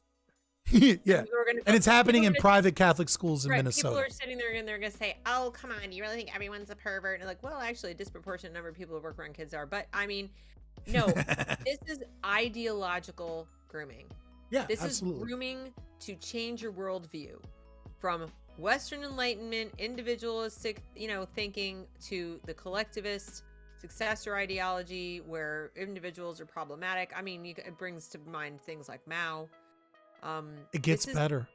Oh, I can't believe there's more. Gender affirmation. Gender transition / gender affirmation, the process of coming to recognize, accept, and express one's gender identity. Most often referred to the period when a person makes changes that others can see. Involves social, medical, and/or legal components. Transitioning can greatly improve a person's mental and general well-being! Exclamation mark. We're done. That's it. They're recruiting. Remember, there's no single way to affirm one's gender. No, this is... No. I mean... And what I'm trying They're to trying to get get children into the process of gender affirmation. They're recruiting them. Yes. What I'm trying to get across to people, even about the school choice thing, is if this made it into a Catholic private school. Yes. Without public support and subsidy. Please explain to me, break it down for me real slow, like I'm stupid, how you are going to keep this stuff out of the private schools that are going to be built a rapid fire pace to meet the demand by the corporations, many of which will get funding from the Chan Zuckerberg and the this and the that and the, Bill and Melinda Gates and Castle, and which takes federal funding. Money's fungible after all. Castle also. Yeah. Sorry. You've already pointed out. I just sometimes I have to point out to chat, like we get on rants and we forget that they don't remember every acronym. That's social emotional learning. But my point is, all of these supposed nonprofits, they're nonprofit to do their research and development with their public funds from the federal government that helps them develop the programs that they then sell for profit. And they sell them for profit to the schools that pay for them with our tax dollars, which will now be distributed to more schools. There you go. So, but I think this line, I'm the dangerous one. Yeah, I'm the problem. This line, I think, transitioning can greatly improve a person's mental and general well-being! Exclamation mark is pseudo-scientific lie, but they work that in much later into the neuro-linguistic programming right here. They've packaged everything and framed everything in a way to enhance the confusion, but also create an aspiration to transition, or at a minimum, this is the one. So this is, yeah. So then we go on further, and in the graphic design, like Casimir, he does a lot of like artistic work in graphic design and stuff. He said this is a professional graphic designer was paid significant money to develop these. This is on the level of an actual course book, right? Like this isn't just this organization. This isn't just some slap together stuff. This is very carefully done to look very good, to be very convincing. Gender expression refers to a way in which a person acts to communicate their gender within a given culture. So now we get to add in the the cultural kind of like ethnocentric domain into the discussion, right? That if you think this is wrong, well, that's just your culture. That's the problem with the culture. Go sell that in China. Go sell that in parts of Africa. Go please sell that. Try that out in and so these are middle schoolers that are just hitting puberty, that are confused about their gender, that are confused about puberty, that feel uncomfortable in their own skin. And then they get told, well, your gender expression, quote, can be told, quote, may be communicated through one's name, pronouns, clothing, haircut, behavior, mannerisms, right? Are you a girl that likes other girls and you have a short haircut? Don't worry. Transitioning can greatly improve a person's mental and general well-being. Are you confused about your body, 12-year-old girl? Don't worry. There's a better way. And that's and girls typically, because they physically mature more quickly than the boys, they are going through greater discomfort. Now add the porn that's pumping into the internet 24/7, so they think that that's what sex is or has to be, and they're terrified. They first become aware at about the age of 10 that adult males might be looking at them sexually. Yeah. Sexually, and it scares the living shit out of them. And I can honestly say that is not a thought that even entered my head till I was at least 13. Okay. But they're having that thought now at about 9 because of the proliferation. And I'm not, we'll probably talk about this some tomorrow on the show, but I'm not like anti-porn. I'm a free speech absolutist and all this kind of stuff. But I do want to make sure that parents and everybody understand that, porn and little kids don't mix, and they're seeing it. And that does help feed some of their discomfort. So now this is where the grooming gets more intense, because now we're going to use the religion of the Catholic religion here. And we're going to tie this ideology deeply into it in these children so that they believe that being a good Catholic and a good Christian is believing in this. Divining queering of sex and gender. Quote, Jesus is a male born of no male matter. Right, because of Immaculate Conception. So now he's right. So why make him a male? Why Exactly. was he Jesus and not Jane? Jesus as dissolving the boundaries of the divine society and identity. No, I don't think so. I think it was pretty crystal clear. God's referred to as he all the way This back looks to like Lavender Mafia stuff. Oh, 100% is Lavender Mafia influenced for sure. Liberation theory. Yeah, it's Lavender Mafia stuff, but I can't really talk too much about Lavender Mafia and keep my Twitch account. So I'll just leave it at that. You do your own research on Lavender Mafia. That's way too over the edge of what might be terms of service. So yeah. So why are pronouns important? Well, they're helpful tools. They help us identify and communicate. Because of gendered associations, we need to be mindful of the misuse of one's pronouns. So now you're the bad person unless you use the correct pronouns. Which honestly, this is compared to the other shit in this slide, this is less fucked up. You know what kills me? And I'm a little bit of a grammar nerd, but pronouns are there for the speaker and the writer, not for the person listener that's being spoken about. Yeah. So you're not in the room, or you're not there. I mean, you might be there. You might be standing over there and somebody's going he, she, they, whatever. Okay, fine. But it's for the convenience of the speaker or the writer or the reader of the writing. Okay. Right. It's but like, I like, why would I not just call you by your name? If like, why wouldn't I just say if Sarah? people get all complicated about it, I just call them by their name, and I'll just do that over Right. and over. I have Just to. call them by their name. Dead names, old names, retired names, right? So we got to make dead naming. We got to teach children not to dead name people. So they have to be That's the rest of involved. their lives. Right. So we got to make sure that everyone is involved in the process of these people's gender affirming care. Which I think Buck Angel made an interesting case about staying connected to your dead name. Yeah, he brought that up. Yeah. I don't remember exactly what he said. I don't. We just said that's who you were. Like, that's who you used to be. You shouldn't be ashamed to have been who you were. Well, it's something that it's not exactly the same, but I've been divorced, and I mean, if you have pretty bad memories of a relationship and it went on for a long time, 10 years or something like that, and you have really like uncomfortable memories, you have to get comfortable with your past, or you have to cut off an entire chunk of your life. Mm-hmm. So it's like it's killing a piece of yourself. It's like a little piece of suicide. So you have to make peace with that and be able to think about the parts of it that were good, the parts of your life during that time period that were good, parts of your identity, for lack of a better word, that the way you were, the way you acted, the way you can't have those kind of regrets that you're like, I can't say that name, I can't think of that, I can't think of that time, or look at pictures of myself from then. If you do that, you've erased a part of yourself. You're not accepting of yourself. You're unless I want to make this clear, unless you were dealing with a narcissist, then that's you got to rebuild. You got to rebuild that entire portion of your life. No, but but no contact and rebuilding. Yes, but what I'm saying is just in terms of yourself, because especially if you're dealing with a narcissist, the amount of guilt and embarrassment that you carry around for having like dealt with that, or picking them in the first place and subjugating yourself to a monster. So their story and your memories aren't your own. Like, you got to rebuild is all I'm getting at. They're done that. Yes. So, oh, okay. All right. That's what Picking up what you're putting down. That's what I'm saying, is that you have to get to a point where you're just like, I can't do that. I need to be able to pull the pieces out of that belong to me. Otherwise, that other life took it from you. And the same with, I would think, with the gender. If you're like, won't allow your name used, that's who you were. That's who you are. That's still a piece of you somewhere inside of you.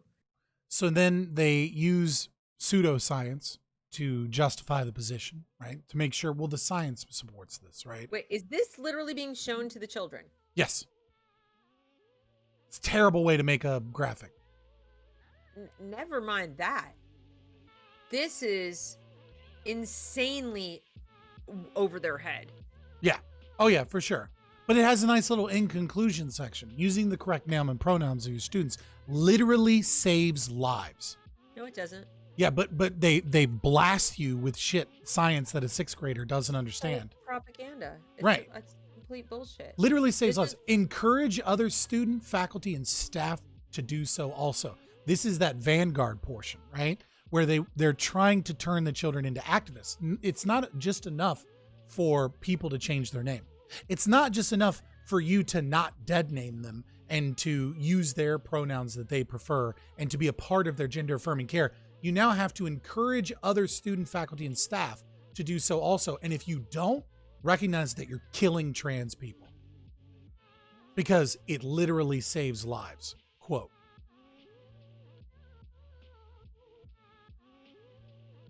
There's literally no way to prove that, even if it were true. You can't prove that someone would have died had you not done XYZ. Yeah, it's pseudoscience. Yeah, it's ridiculous. This is, oh God, it's really, this work is so hard because I'm a sense making person, and when things don't make sense, I get, and especially when I know that people are willfully making them not make sense for children, I get ugly. Like my thoughts get ugly. Don't forget my non-aggression principle. Yeah. So then don't forget, behavior and expressions does not always equal identity. And then they give a nice little summarization. Oh yeah. Sexual orientation and gender identity are what's on the inside. Sexual behavior and gender expressions are what's on the outside. Sexual orientation and gender identity are separate aspects of our identity. Do you know how broken these kids feel if they cannot readily access how they feel on the inside? When you're a sixth grader and you're going through puberty and you're just starting to go through puberty, accessing that mind-body connection solidly of like how you feel and what you feel like when your body's still deciding what, you know, like how much of a boy versus man it's going to be today or whatever, your voice is like this, you know, this is, they don't have any better mind body than they have metacognition. This is wildly inappropriate developmentally, and any kid who reads that as if like they should know is being lied to. And here's where it gets better. They tell people, you know, go to queertheology.com so you can, you know, further indoctrinate yourself, but also the Good Fruit Project, Q Christian Fellowship, Radical Love, you can read that, but the big one here is the Trevor Project, which is one of the most evil organizations. Teachers. I can't believe they're actually giving this to students. That really? So here's one that actually is for the teachers, and you can tell it's for the teachers because it looks fucking horrible.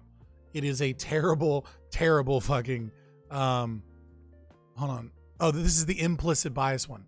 This is the one that I wonder if it's who made this. Again, I have a source, but of course I only have one source for this. Okay. Now, this is supposedly being done for teachers to like have a conversation with administrators. And so it's a very haphazardly slapped together sort of like copy and pasted multiple things, right? Like if you just look at the structure, right? Like you see this and there's one font and then there's like, you know, copy and paste from another slide, right? It's very clear that like a school administrator made this. Yeah. Oh my God. Some of these are blinding. They're so tiny. Right. It's really bad. Now we can get into this. I don't really feel the need to get into any of this, right? There's Benedictine values. This is all for St. John's Preparatory School in Minnesota. Now, you know, we could, you know, How honest can you really be about your thoughts, feelings, and opinions about diversity, equity, and inclusion?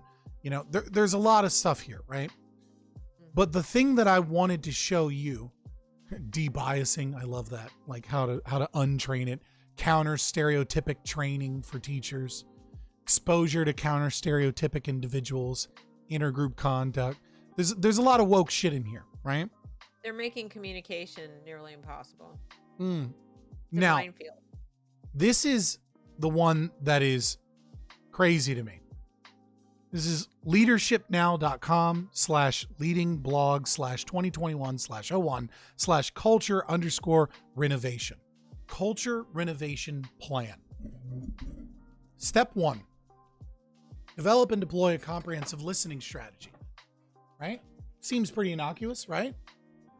Mm-hmm. Not a big deal. Step 2, Okay. figure out what to keep. Know Okay. what stays and what goes. Listen to employees. It's so important because, quote, it not only illuminates what the culture is today, but it also helps determine the most positive and valued aspects of the company's historical culture to carry forward. Pretty From innocuous. the book. This is from a book, Culture Renovation, I think. Mm-hmm. Yeah, So, I think but there's a they're book. presenting this to teachers, which it gets wild. Step 3, set your cultural path. You know, in the spirit of renovation, the new direction should acknowledge and embrace past successes, but set up the organization to forge new ground into an unknown future, right? So they keep quoting the book. Carefully crafted purpose statement. Step 4, define the desired behaviors. Once you have a short, pithy, and memorable purpose statement, the question is what behaviors will best support that statement? Step 5, identify influencers, energizers, and blockers. Know the informal organization using an organizational network analysis.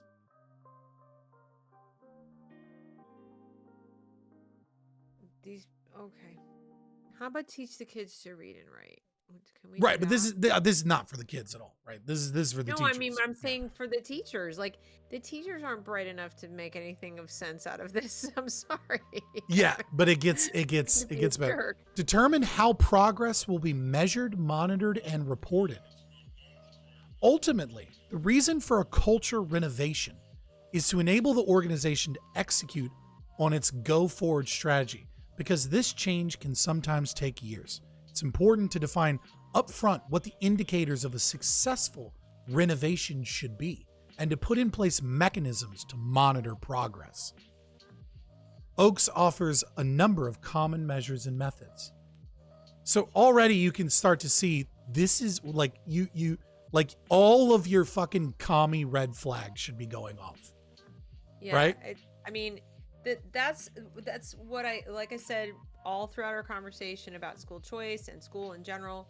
The system, in addition to working exactly as it was designed to centralize power and make government bigger and make us all basically subservient to it, is organized in such a way that it is so powerful. It has its own, I would call it like an immune system. So that if you try to, break off or do something different within it. Well, it now there's monitored progress, right? Well, Towards they the have idea of equity audits. Mhm. And if you don't know what an equity audit is, you should familiarize yourself with it, because teachers now, and this is another thing that's causing them to leave, teachers will be told, like, you have work days. Don't come into work, teacher work day or whatever. So they're not there. The students are not there. And in comes the equity consultants or the DEI director and their little team of spies. And they go through teacher school day. Yeah. Right. They go through your classroom with a little clipboard or whatever, and they are counting up your flair, basically. They're counting up, like how much your classroom reflects your commitment to equity, what your lessons are looking like, what's on your Chromebook, what's on your this, what have you done? And then they put together a little write-up on you and tell you how much remediation you might need to do. And remediation can be anything from, putting up more gay pride flags, to all the way to, we've noticed you have not been covering this material or that material. We don't see any evidence that you have this, that, or the other going on in your classroom, or we've audited the number of kids who've reported that you didn't use their correct pronouns, what have you. And if your equity audit is bad, like they don't like it, even if they can't fire you, they'll just pull you out of the classroom and stick you, doing paperwork or doing something else until you can remediate successfully and pass muster with the DEI director. DEI is the Diversity, equity, inclusion. Yeah. Yeah. And there's so much money going to it. I mean, President Biden just bragged about how proud he was that they spent, $122 billion over the last 2 years on getting equity and DEI and SEL and all the stuff into the schools. This is a lot of money getting poured into this. And that's just at the public level, but they've committed so much. This is private. This is private school. I'm saying, I hold on, pause real quick. I'm a Twitch streamer, and it's just a little bit different of the way that we have to do stuff. Is I sometimes reiterate things for the audience. Okay. Yeah. So I'm not saying it against you, right? Oh no, but actually, I mean, you're making the point that this is private, and they're doing it without the money incentive. So in other words, the public schools, you could say, well, they have to do what the government says because money, or they have to do what the government says because policy. Obama put in place that every school had to have an This is policy. just the academic pipeline without the incentive structure from the state that will enact these things. Unless a school has explicitly, like Hillsdale College, right? Unless a school has explicitly University said of Chicago, another big one. Well, yes, but they still take that's their policy on campus, but they still take public funds. Yeah. But I mean, it's a private university, but they do take some public money for different things, Title IX and a few other stuff. But the which is now worthless. But they have the pipeline for private uses the same universities that teach all the people. And so if they're voluntarily doing this, what happens when the incentive is there? Well, let's continue because it gets worse. Step 7, clearly communicate that change is coming. To kick off a culture renovation, the CEO must articulate the purpose of the organization, whether new, old, or renovated, and that purpose must resonate with employees, end quote, right? So again, this is for schools, but it's from, this book. And so it's mostly quotes of, what is occurring. Yeah. Step 8, ferret out skeptics and non-believers early. I'm sorry. Non-believers? Yes. This is the hardest step. It's the consistently de-energizing people that ultimately slow down or take down cultures. Ferret them out as early in the renovation as possible. It's squirrel busting from Scientology. This is crazy. Yeah. Step 9, paint a vision for the future. The story matters. Quote, 73% of successful change efforts relied on stories, end quote. A go-forward vision of the future. Most CEOs of corporate change fail to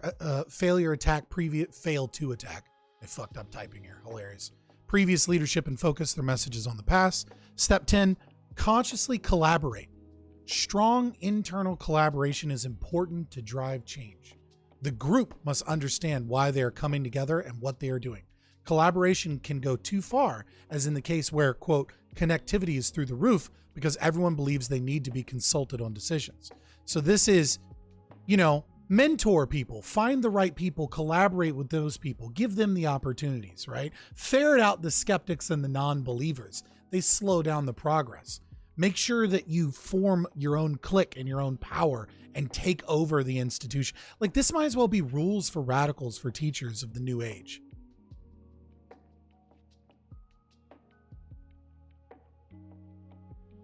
They don't need it because they read the original. Yeah. So, right. I mean, this is gratuitous, and this is just somebody trying to show how smart they were. There is a book, of course, people that's cultural renovation, but the problem too is, guys, that what they've figured out how to do is they've figured out how to take some things that may have had value in a different context. Yes. They've had some kind of purpose in a corporate context or something else, and when you apply it to school, it becomes poison.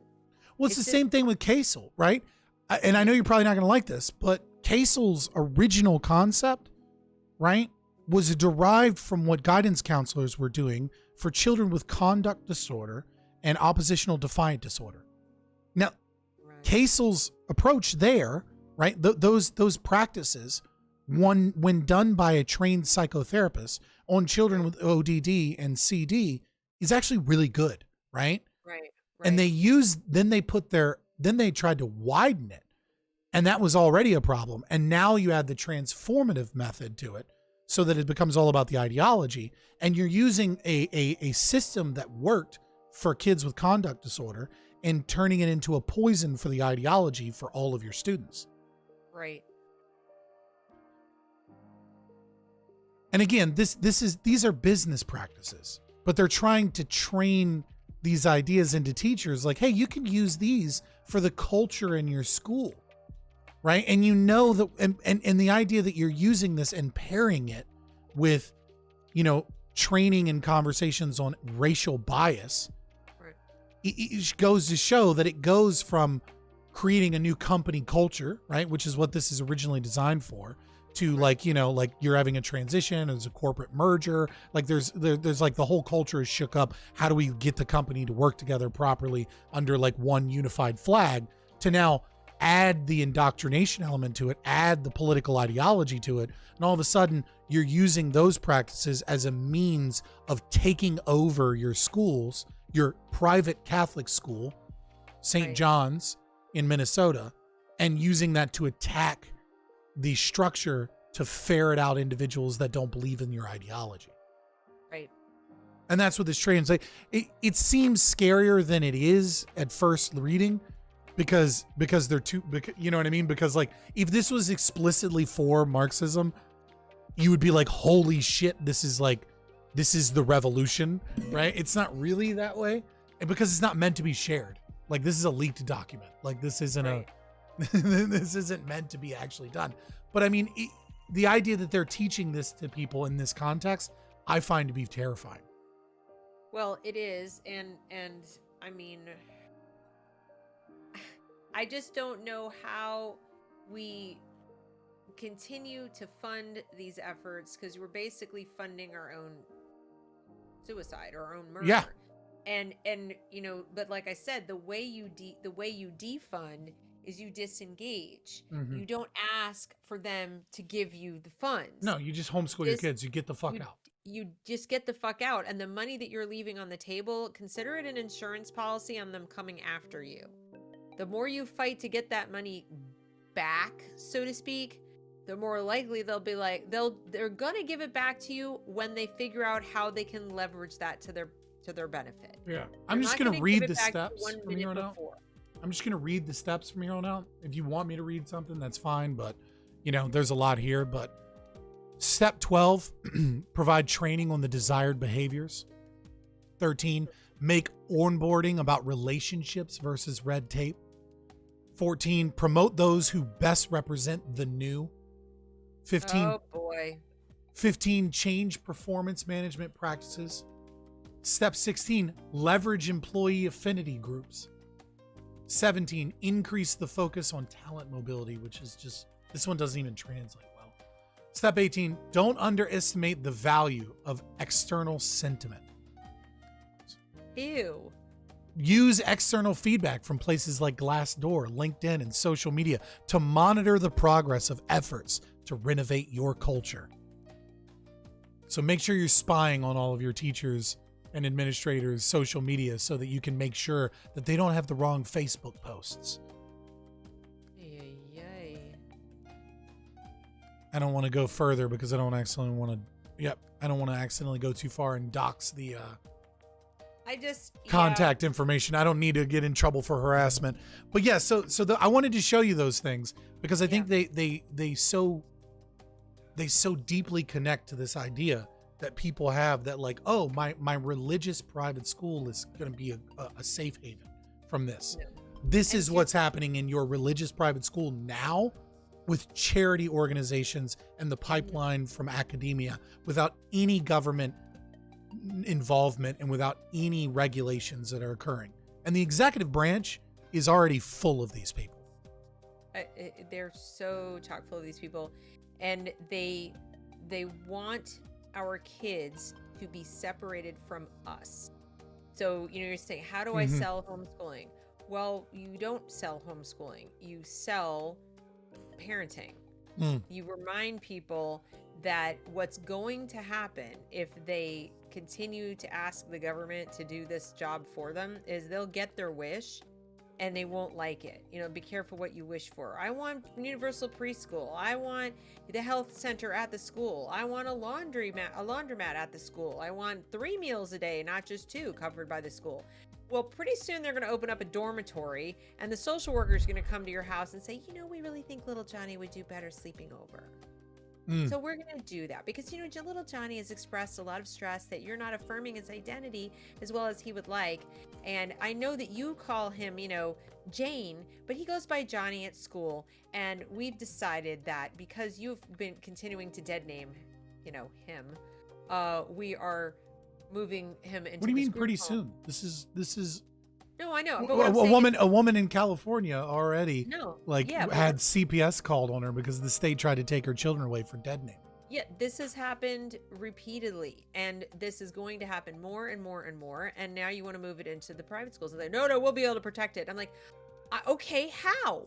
So every time I say these things like it happened here, and I'm not sure why you think it's not going to happen there, and I get this no, it won't. Tell me how. I'm all ears. I'm all ears. You guys are the school choice boys, says Betsy DeVos. You guys are the ones, that's what she calls them. I need to keep my mouth shut. I'm supposed to go to Moms for Liberty in Tampa in July, and I'm giving a talk at CL. It's a very important talk. No, I mean, it's very important. And I'm No. I'm just laughing at you. Like, I need to shut up before I piss off too many people. To be careful because I'm sitting here like blasting this. And I mean, the truth of the matter is that I'm there for the parents and I'm not the people at the tippy top who are there to like hopefully sell their vision of all this school choice. Not a fan. But now I could be, I could have my mind changed. I mean, I'm not a closed-minded person. If somebody were to answer any of the many, many, many dozens of questions that I've put out and directly tag people, like, help me. You guys are working on this 24/7, you say. You get paid big bucks from Cato and AEI and all these places. Explain it to me. What am I missing? No answers. Instead, they subtweet me passive-aggressively and call me dangerous. Okay. Well, when you're pissing off Cato Institute and Democrats and Republicans, you're probably doing something right. If you're not meeting new enemies, you're not moving in the right direction. I'm pissing them all off. I mean, they definitely, who'd have thunk it that Cato would not be happy with me? Not Cato, but people who represent Cato. No. Pause. Shut the fuck up. All right. I love you. It was a pleasure having you, but shut up on this one. Cato Institute and Reason can go suck a dick. All right.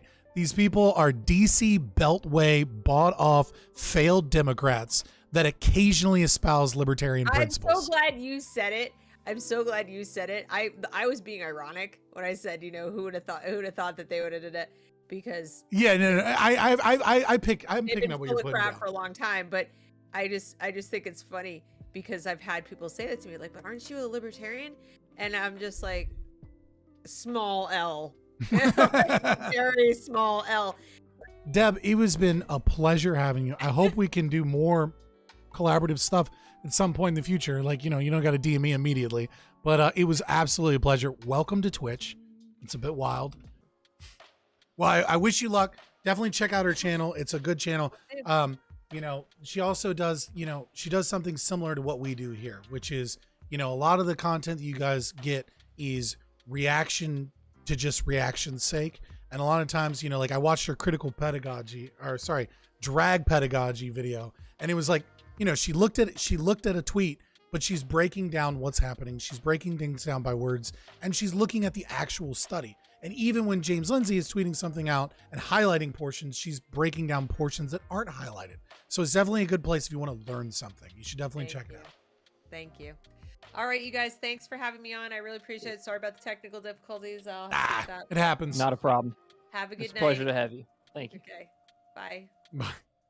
You just watched a clip from our Twitch channel, Fabian Liberty.